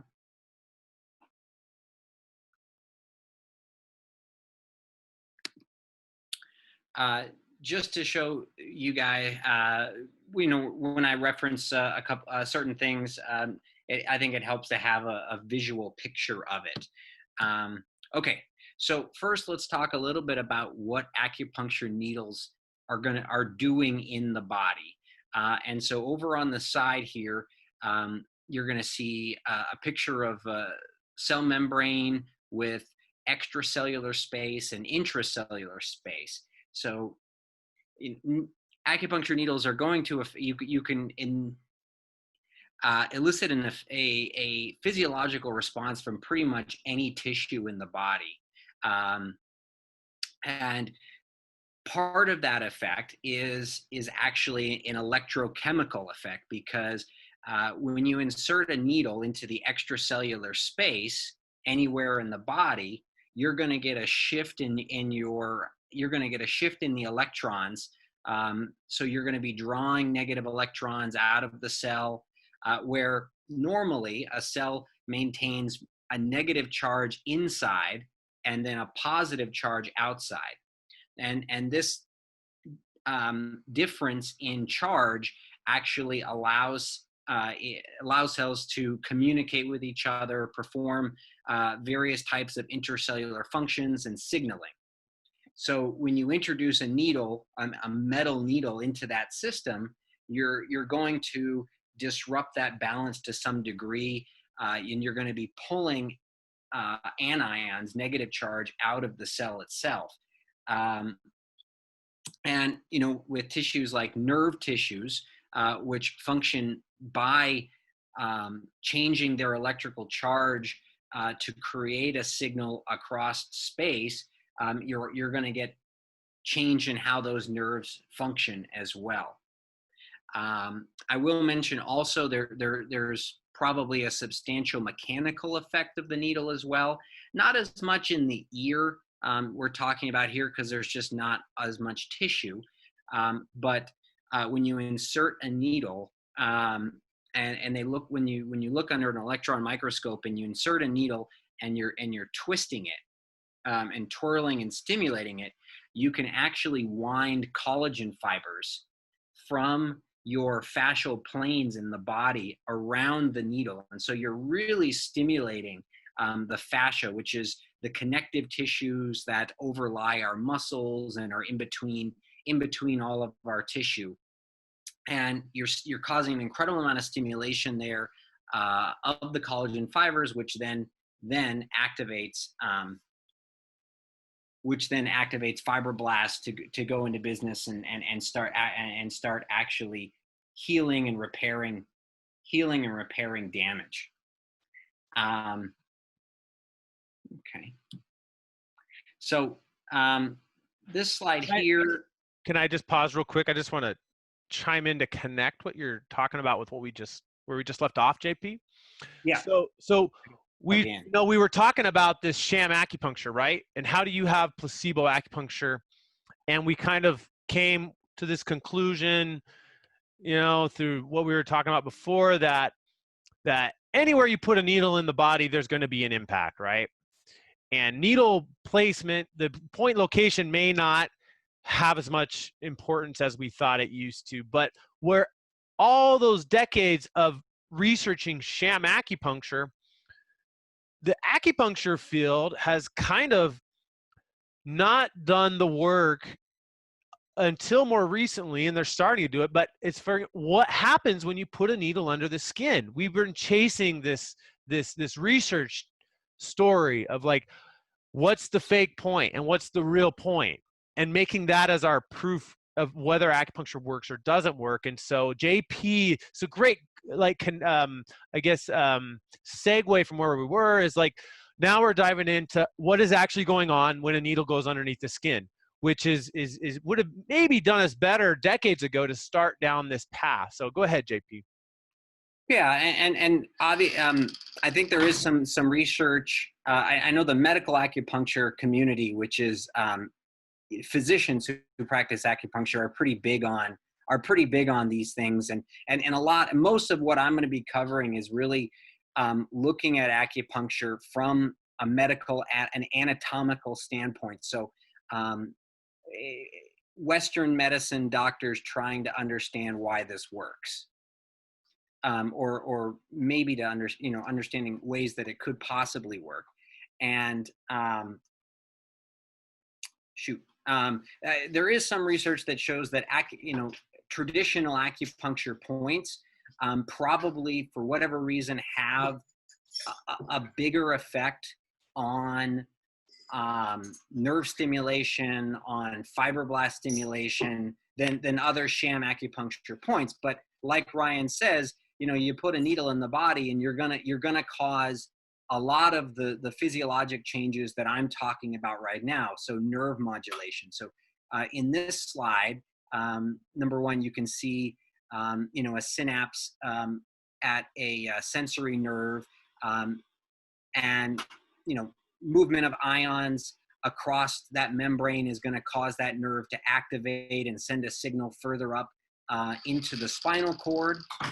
From the spinal cord, that nerve is going to make connections that are going to connect up to processing points, other connections in the brainstem, and then in the midbrain, and then finally all the way up to our higher brain, and stimulate our sensory cortex, which is where we process what that pain signal even feels like.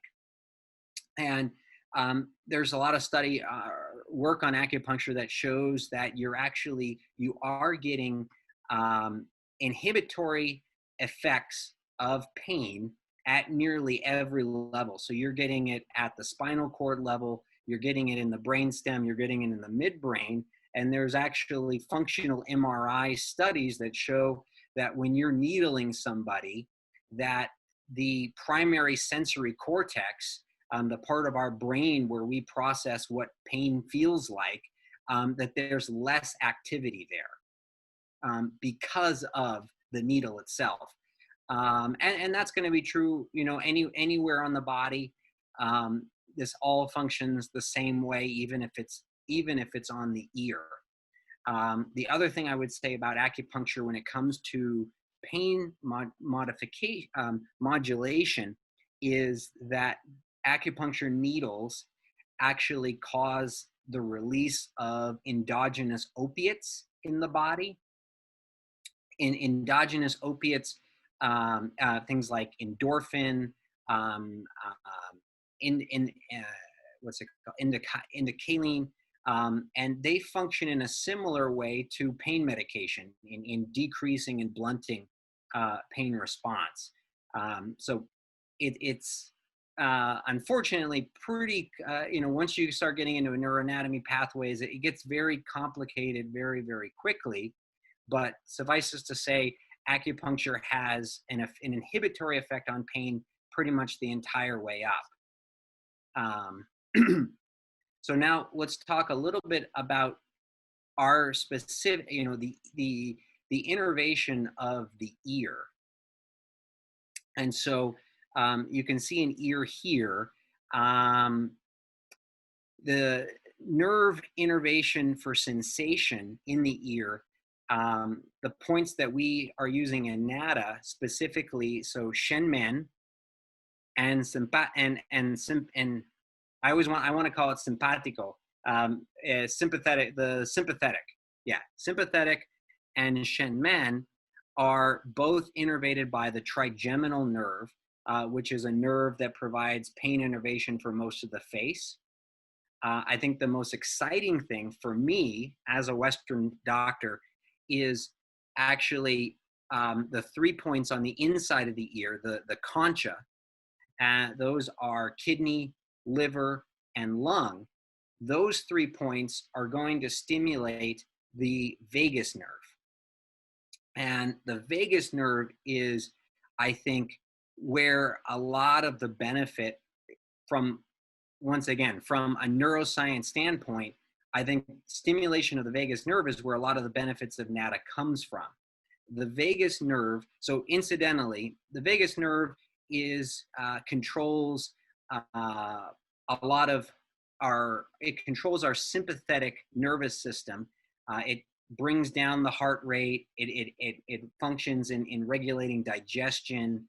It is the counterweight or antithesis to the sympathetic nervous system, which would be your fight or flight system, adrenaline. So the vagus nerve is counteracting that. It's calming you down. It's bringing your heart rate down. It's relaxing your body, lowering your blood pressure. All of the things that that we know NADA does. And this is the only spot on the entire body, that inside part of the ear, that's the only spot, the only skin in the entire body that is innervated by the vagus nerve, and the only place in the body where you can directly stimulate it. So vagal nerve stimulators, those are deep brain stimulators that are put into people's brain stems to stimulate the vagus nerve, are used for depression and for epilepsy. So obviously, in Western medicine, it's known that if you stimulate the vagus nerve, you're going to calm the body down altogether. So the vagus nerve is our target with NADA. The trigeminal nerve actually sits, the nuclei, the processing center for that nerve sits right next to the vagus nerve in the brainstem. And so there's a lot of cross reactivity. So that Shenmen is doing the same thing, usually through the cross stimulation of the vagus nerve centers in the brain. So we'll go over now some very base. So that's our input, the vagus nerve. Now we'll talk about what our goal is, what our target is, and we're going to do some very basic anatomy. I'm not sure kind of what background most of the folks on this have, but I like to think about the brain as 3 separate parts that are evolutionarily linked. So at the very base of our brain, we have our brainstem and some midbrain areas that are very primitive. That's where our most primitive brain structures are. Our reptilian brain, they're involved in things like respiration, non-conscious reflexes. So that's where the vagus nerve nuclei that I'm talking about sits. So it's involved in autonomic functions, functions that you don't have to think about, that are just done automatically. Just above that, we have the midbrain, a middle structure called the limbic system. The limbic system we share with other lower mammals, rats. The limbic system is involved in emotions, memory, as well as motivation. And then above that is the neocortex, our monkey brain, where all of our higher executive functions reside. Now, I'm going to strip, nerve pathways get also incredibly complicated very, very quickly. And I'm going to strip this down to just a few structures that I think are important and helpful to remember when you're thinking about neuroscience and what acupuncture is doing. So when we talk about addiction, I think I'm sure that Ryan has already talked about the definition of addiction and what that diagnosis looks like, and how does that get mediated in the brain. Well, one of the structures that's very important is this thing called the nucleus accumbens, and that's part of our limbic system. So our rat brain involved in emotion, memory, motivation.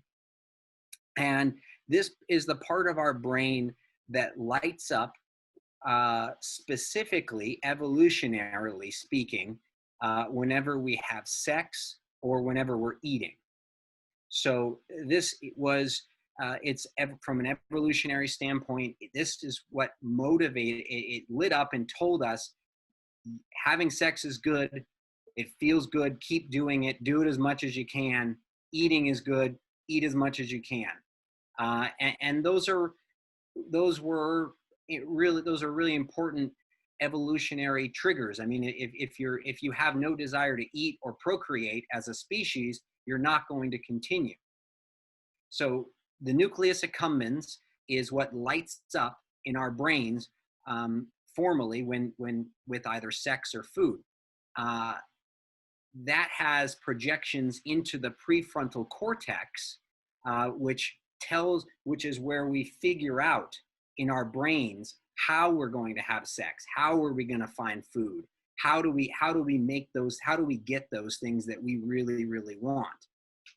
Now, in addiction, what you have is our drugs, or typically drugs, but it can be almost anything that hijacks this nucleus accumbens, and it lights up like crazy, and all you can and all it can think about is pursuing that drug again, to the exclusion of things that you normally care about, your family, your children, even eating, putting food on the table. The most important, the nucleus accumbens when it lights up, it decides that this is the most important thing, and that's what we're going after. And then it communicates to the frontal cortex, the prefrontal cortex, and devises a plan by which all of those things can be accomplished. And so that's how addiction hijacks your brain and your normal functioning. Now, going back to the vagus nerve, stimulation of the vagus nerve is one of the things that can help calm down the nucleus accumbens. And so probably this is how NADA decreases patients' urge and cravings for drugs.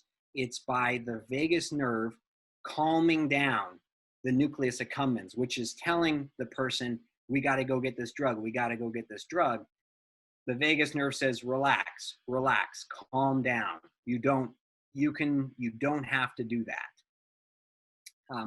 So obviously there's a whole other, a bunch of other brain structures that involved in that. But if we want to boil it down to the simplest way of understanding it, I think that vagus nerve inhibiting the nucleus accumbens is probably the most important effect of NADA in addiction. So moving on, so the next thing that we use NADA commonly for is for trauma. And the way that trauma is processed in the brain also has to do with the limbic system. So specifically, we're looking at the hippocampus, which is a structure you can see in red there on that slide. The hippocampus is involved in memory formation, and the amygdala. And so the amygdala is a little roundish almond. Amygdala means almond in Latin, and so it's an almond-shaped structure a little bit in front of the hippocampus. And when something bad happens to us, when something scares us or harms us, that information is stored in the amygdala. And so the next time that you see something like that, or you remember your trauma, or something reminds you of your trauma, the part of the brain that lights up in that case is the amygdala. It's your alarm. It's the alarm center of your brain, and it's telling you that you're in trouble.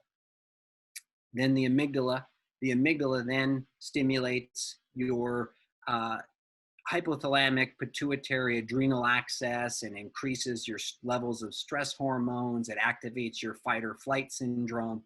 It does all those things that are very useful when you're running away from somebody, but unfortunately, typically not very useful in modern times, where we have so many different stimuli that we are just being constantly, our amygdalas are constantly being triggered and overwhelmed. So once again, the amygdala, going back to is inhibited by the vagus nerve. And so the way that I think NADA is having its biggest effect in trauma is by directly inhibiting the amygdala. It's not going to, and just like with the nucleus accumbens, it's not going to completely shut it down, but it's going to help take that signal level down enough to where we can sit quietly, relax, and control ourselves. Let's see. I think that's the last slide. All right. And JP, can you send me that PowerPoint so I can get it out to everybody? Sure. Yeah, it's just a couple pictures, but awesome. I think it's helpful. Yeah, and then there's in the PowerPoints, you're also going to see another PowerPoint that Krishnachari, who sometimes does this portion. He's got another PowerPoint to take a look at as far as the science of trauma and acupuncture and addiction. So yeah, thanks so much, JP. Yeah. You're welcome. I don't know, does anybody have any questions?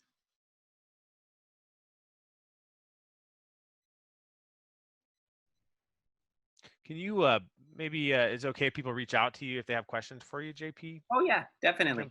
And then we have actually started up a program in Nicaragua, and we brought 10 people from the U.S. and Canada and Mexico down to Nicaragua for a solidarity immersion program in February, and we did a full NADA training down there, and we will hope to do another one in 2021.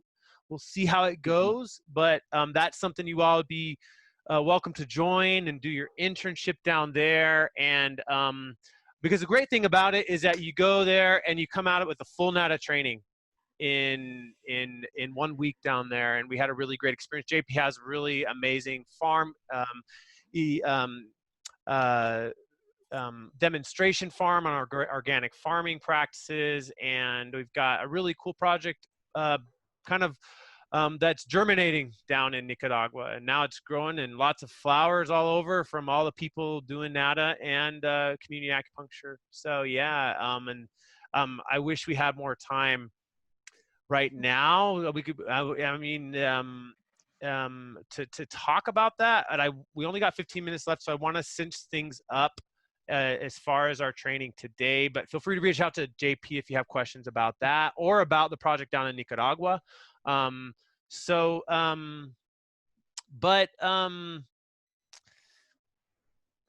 any quick questions for JP before we move on? I put my email address in the chat.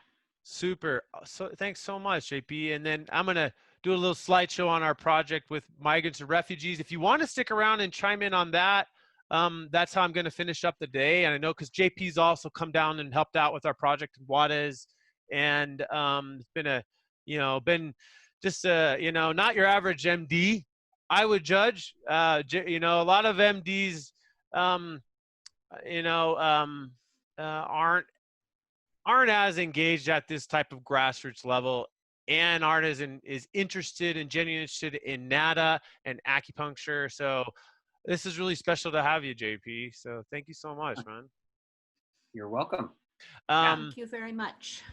So JP, we do really have, this isn't an addiction specific module. That's our module 3. Okay. And I'm going to put on the chat, and then I'll also send an email, all the other modules that we have. There's 3 other modules that you'll need to take, 2, 3, and 4. Number 3 is the next one coming up June 3rd, and we're going to cover a lot about addictions and go more depth into trauma and how to work with people with addictions and behavioral health.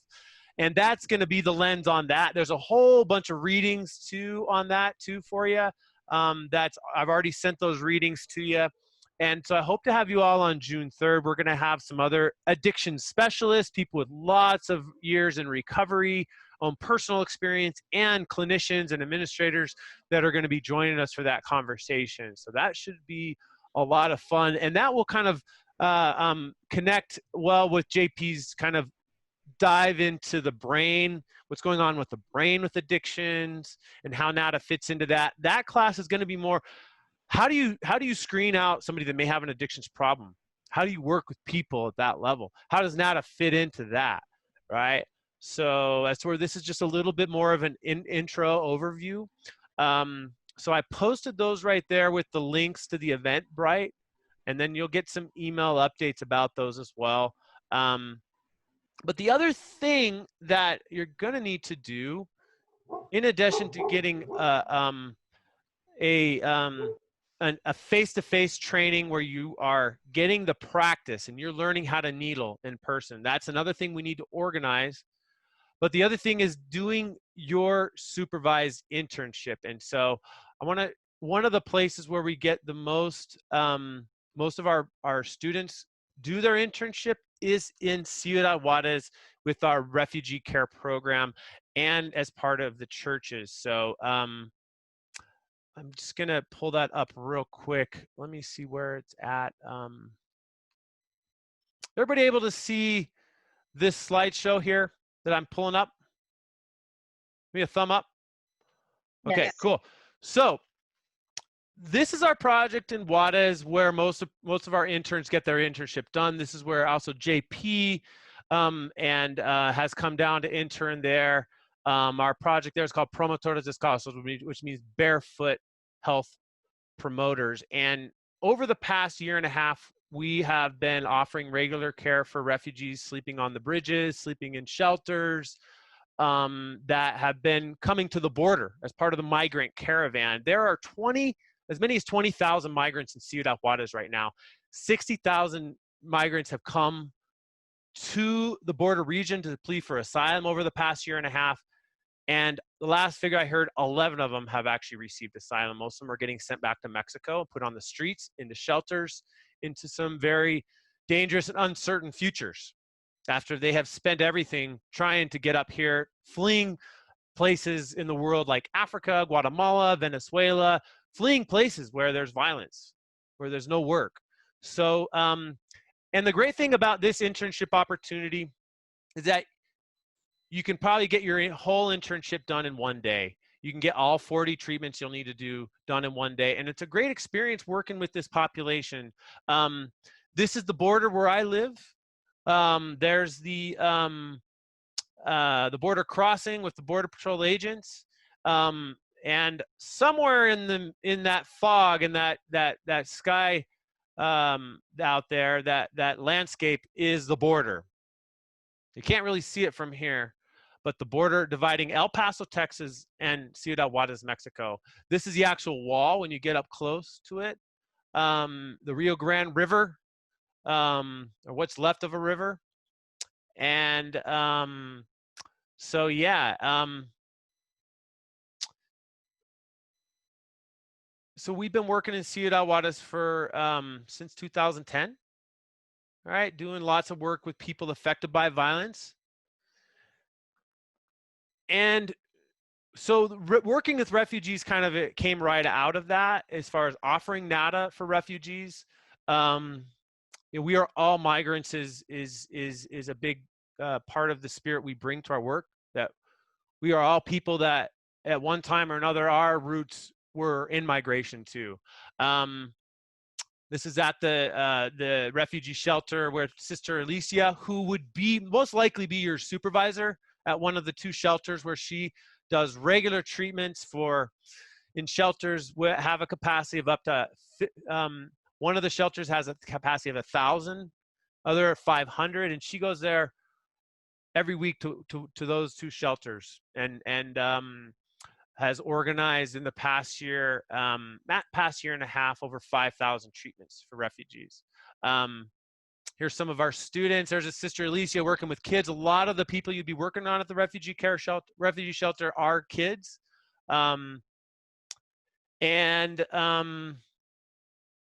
So yeah, and they are just in these shelters waiting for their asylum case to be heard. Of course, now most asylum cases are not being heard. This is another place where a lot of our interns have worked at a shelter for homeless people who have severe psychiatric illness, where there's about 120 people in the shelter just outside of Juarez. We don't work there anymore, but that's another example of one of the places where people have gotten their internship done. And then working in churches after Mass, priests ask people if they want to get NADA, and people sit down in the pews and get NADA. And so this is also a place where you can get some good experience.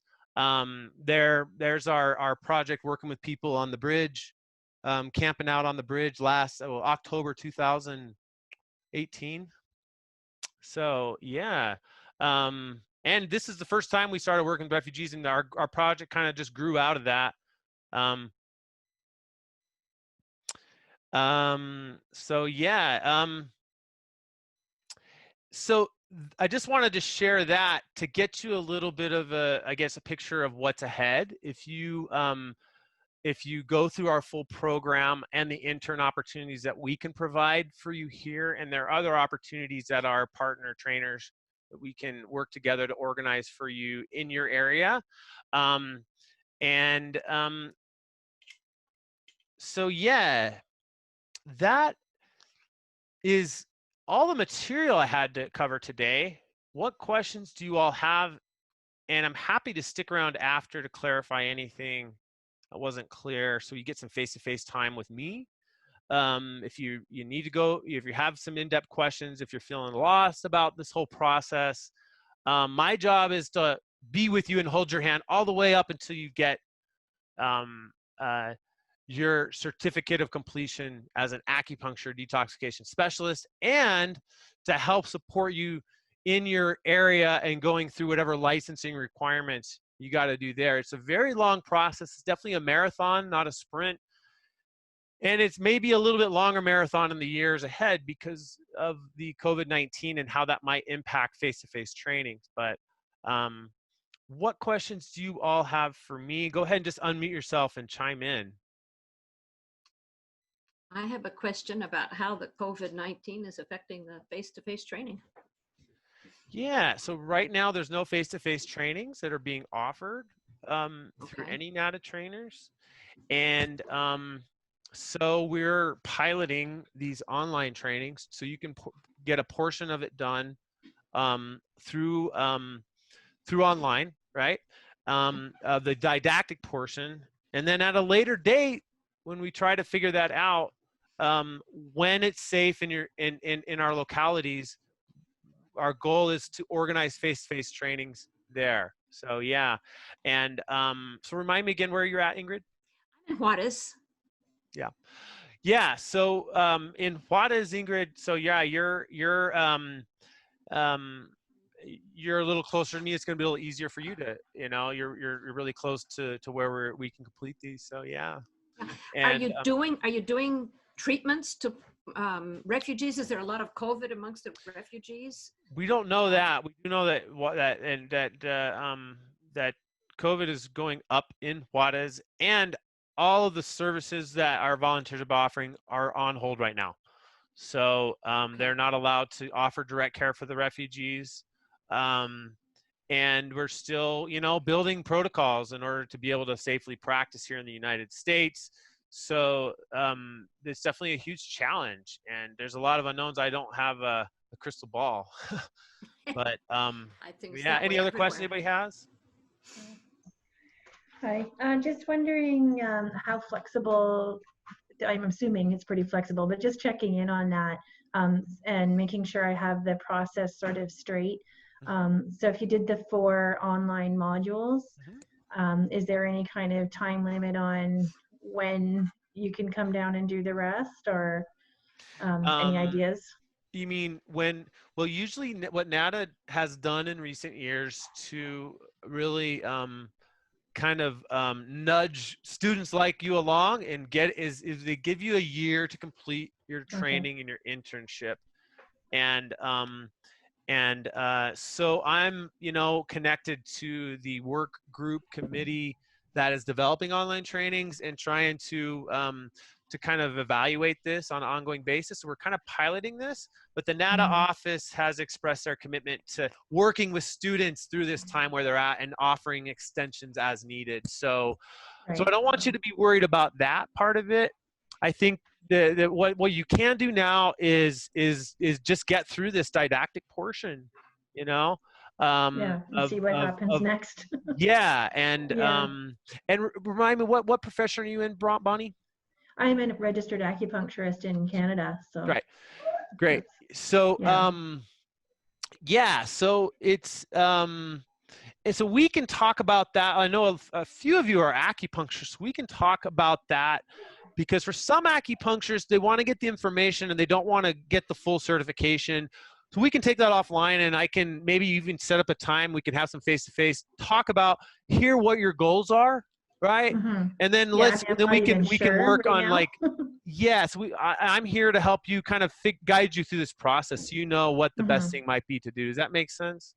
Yeah, sure. I mean, the practicum looks amazing, but I don't know when I might be able to get down to do that, and or if I would even go to that length, or if I just want to, take the information and use it to enhance my practice right now. But I'd love to come down and do it, just see how the world unfolds. Yeah. Yeah. And then in addition to those modules that are the core ADS modules, we do have some other continuing ed courses that are a little bit more specific on doing humanitarian aid work, where you'll get a lot more face-to-face with people like Megan and myself, and come out of there with a mentor to hold your hand moving forward, to help you build the project of your dreams. And so that's kind of this other stuff that we have advantage right now with online training, is a lot of us are homebound. So I see this as time to grow. Let's try to go inside and grow and sharpen our skills, so that, because the world is going to need NADA down the road. We don't, there's a lot of questions on how we can do that. There's going to be huge need for NADA. There's going to be a lot of barriers to healthcare. They're going to be, we don't even know what they're going to look like, and a lot of barriers to acupuncture. So as an acupuncturist, NADA is a great thing to be able to add to whatever you're doing. It really has changed, my perspective as an acupuncturist. So any other questions anybody has? Brian, I'm just going to, it's Ardith, and I'm just going to say how much I enjoyed this presentation and your guest speakers and all the other, participants. And it's amazing to me, because what I want y'all to know is that normally pre-COVID, when we did a training, it was face to face, and you experienced a NADA treatment usually on the first day. So I applaud you for being here. And you know, maybe you have, or maybe you haven't experienced a treatment for yourself, but your interest is just amazing. And I know that you came to the right place talking to Ryan. Thank you. And can you share your contact information, Ardith? Ardith's doing a training out in West Virginia. She's going to be doing online training. So it's so great to have you with me today, Ardith. And I know, you know, Ardith is just a very, very conscious, you know, active learner and trying to help NADA grow. And Ardith's leading up the online training pilot, you know, committee within NADA. And so she's organizing a training out in West Virginia for the online too. So maybe if you know folks in West Virginia that want to get trained, you know, Ardith is your go-to person, and even on the East Coast. So yeah, I'm a little bit, my roots and my connections with other NADA trainers are more in the South and the Western part of the U.S. And although there's some, you know, one of the trainers who helped us in Juarez is somebody from Toronto. So Bonnie, I want to get you in touch with her. Okay. I think that went through. I hope I just put that on the chat, or send it. There you go. That, I think that sends it. Well, you can also, I'll get them in touch. I'll send them a follow up with your email too. Okay. Yes. Thank you very much. Yeah. Any other questions that everybody has about, you know, what is, you know, this, what, you know, where to go from here, or anything that, you know, we touched on that we've been really trying to get through these 4 hours, and we've accomplished quite a bit, but is there anything that we didn't really, questions that didn't get answered on your end? I'm a little curious about who else is with us, because I came in late. I talked with Savannah, I think, the same one here. Yeah. And I came in a little late, and I'm not sure who the other people are. What are the backgrounds? Yeah, we didn't really. We're working with the resources amongst ourselves too, you know. Yeah, you know, I'd love to, you know, if everybody can kind of check in, like who you are, where you're at, and what do you do, and maybe even share a little bit at the end of this training, you know, today, like where are you going from here? What's your next step? Yeah, Ingrid, do you want to share first? I'll go last. Okay. Bonnie, you want to dive in? Sure. I'm a registered acupuncturist in Ontario, Canada. I'm in a little city called Guelph, about an hour from Toronto. And I have a private practice, but once a week I volunteer in a poverty relief center here. And we actually, for a small city, have a pretty big opioid crisis going on with a lot of homelessness and a lot of poverty. So I just started with what I know, and I do a sort of a community style acupuncture program there. So I thought like the NADA protocol would be a great thing to add, and just see if I can expand into different parts of the community and help some more people. Awesome, Bonnie, and let's connect soon to kind of how I can best support you. Okay. Right. Thanks. Yeah. Jacqueline, would you check out with us? And yeah, hi, can you guys hear me? Yeah. Yes. Great. My name is Jacqueline Guzman. I'm licensed acupuncturist. I practice in the Bay Area in California, and I was really interested. I had been interested in this with different movements. Some of my colleagues, they've done, they are part of Acupuncturists Without Borders. So I just thought I wanted to join a movement and a group of people that are conscious about spreading what acupuncture and can be affordable. And yeah, I'm excited to be here. I actually have to run out because I have another meeting, but yeah, it was really nice to meet you all. And then Jacqueline and Bonnie, if you all come down here and do your internship down here, you'd get 10 hours of NCCAOM CEUs for professional enhancement. Okay. Perfect. All right, and cool. I want to thank Jacqueline. She emailed me and I sent her the link to your training. So I'm really glad it worked out for you. Yeah. Oh yeah. Thank you. Oh, I get to put a face to your name. Yeah. Thank you. Awesome. Right, Rebecca, Rebecca, do you want to check in with us? Sure. Yeah, I'm Rebecca. I'm in Las Cruces, New Mexico, where Ryan is right now. And I used to do hygiene in Arizona. I have a son with autism, so I'm not practicing in New Mexico. I studied under Patty. I think Patty also studied with you, Patty McClure. She showed me how to do Reiki. So yeah, Patty's one of our yeah. volunteers for our refugee care program. She goes into the churches here and offers migrants for. Yeah, she's great. She's great. Awesome. Yeah, so she taught me Reiki. So I'm a Reiki master, and so she started talking about that. So it just kind of got me really interested. So that's why I'm here. Great. Well, we're going to need a lot of help in Las Cruces with this situation. So I'm so Right. glad you Yeah. are with us. So great. Yeah, thank you. Yeah. Laura, do you want to check in? Or check out?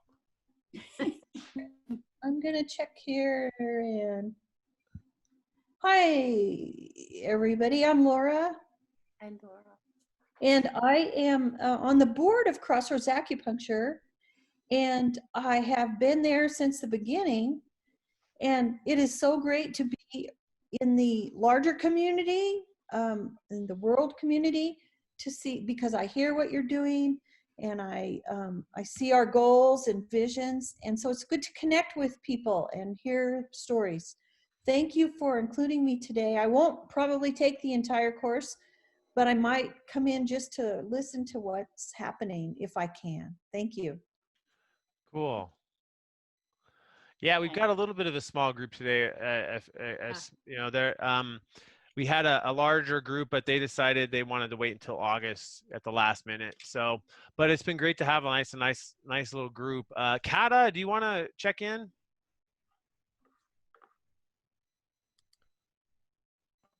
Maybe. Yeah. Okay. Cool. Yeah. Hi. So my name is Kata, connecting in from Gadigal country, Eora Nation, Sydney, Australia. I came into NADA as a street medic and barefoot doctor. I was trained by Ron Rosen in the early 2000s, and he passed away in 2007, and so I had the privilege of being reoriented and connecting with the international NADA family in 2013 in the United States, where Claudia and Carlos Alvarez trained me in Denver. I'm a registered acupuncturist here in Australia. I do a small drop-in clinic of NADA, or I was doing that previously, just in a meeting space at the cooperative where I live. And for the last 8 weeks, I've been doing online sessions using self-acupressure and based on the Next Right Thing, inspired by what Ryan and Claudia initiated a couple of months back. And that's been going quite well. Also looking at trying to develop a curriculum, a training curriculum that's responsive to here in Australia. And I've been thinking about online trainings as well. So I wanted to come to these trainings to kind of get more of a sense, build some confidence, and you know, get moving a little bit more with that work. Beautiful. Thank you. Awesome. And then last but not least, Savannah, who's our staff, who has been helping to pull this all off, doing a lot of the heavy work in organizing our training. Savannah, you want to check in real quick? Yeah. I work with Brian over at Crossroads at his clinic. I'm his office manager. I am learning all of this. I'm really new to all of this, and I'm still discovering it and its purpose. And for all of those who I've spoken with already, bear with me because I'm still learning too. But it's nice to meet all of you. Thank you so much, Savannah. Yeah. Cool. Well, if let's set up if you haven't had any questions answer, you don't feel comfortable sharing in front of the group, just send me an email. Let's set up a time to talk, okay? And hope to see you all June 3rd for our next training. I can introduce myself, Brian. Oh, I'm sorry, Ingrid. No, that's okay. That's right. You wanted to go last. I apologize. wanted to go last because I studied acupuncture here in Juarez, and I have a diplomado. And that's nothing like what you have in the United States or Australia or Canada, I assure you. And here there's a lot of people study alternative medicine and get diplomados and all kinds of things. And I have a bunch of things like that. And I study very informally different alternative therapies. But what I see is that people are using the old medical model of charging and doing a service with these therapies. And I'm very interested in this NADA because it just sounds wonderful, but it represents the new paradigm of service in the medical field for humanity. And I'm just very interested in getting involved with this and finding ways to serve here in Juarez, because I'm really not doing too much of anything right now. Well, yeah. Well, I'm so glad you're with us, Ingrid. We met like years ago, and we've been talking so much about how to get you trained so we can be part of, because there's such a need for help in Juarez right now, and it's a really cool team, and I'm so glad you're going to connect. We do have Spanish speaking acupressure workshops Wednesday nights, actually at 6 o'clock here, Ingrid. If you'd ever want to join us, let me know. I can send you the link. And we're meeting with our students from Nicaragua and Mexico in a huge forum. We have 20 to 30 people at a time, and we're doing acupressure. Yeah, I don't hear you anymore. We don't hear you, Ryan. Oh gosh, huh? Oh, there you are. Yeah, your picture's frozen too. Oh, okay. I have a dog. Well, Ingrid, we have Spanish speaking acupressure Zoom groups, workshops. Wednesday night, 6 to 8. In fact, if you'd like to join us anytime, come on, okay?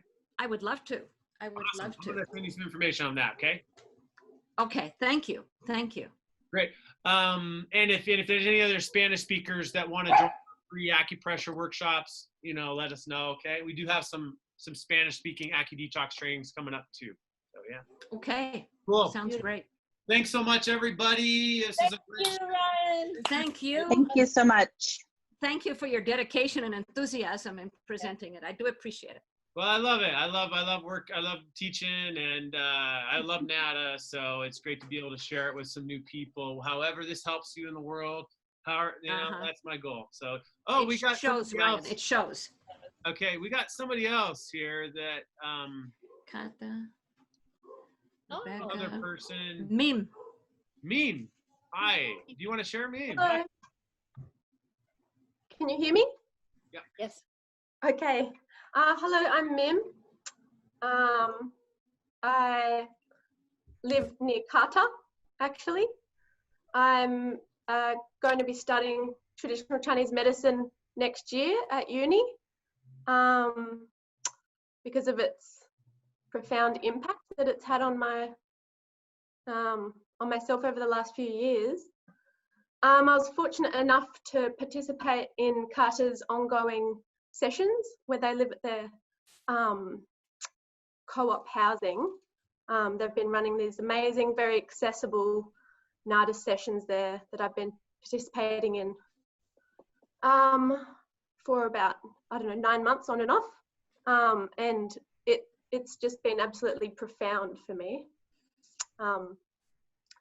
Incredible kind of working through grief and trauma, and it's been very full on. So I'm just absolutely hooked now and want to learn everything that I can because of how incredibly effective this tool has been. So yeah, I'm very grateful for Kata introducing me to this, and also interested on a more political level in NADA as well. It's decentralized and grassroots kind of philosophy is amazing. Yeah. And I think it's a lot harder here in Sydney. There's a huge financial barrier to being a practitioner or to accessing TCM or acupuncture. So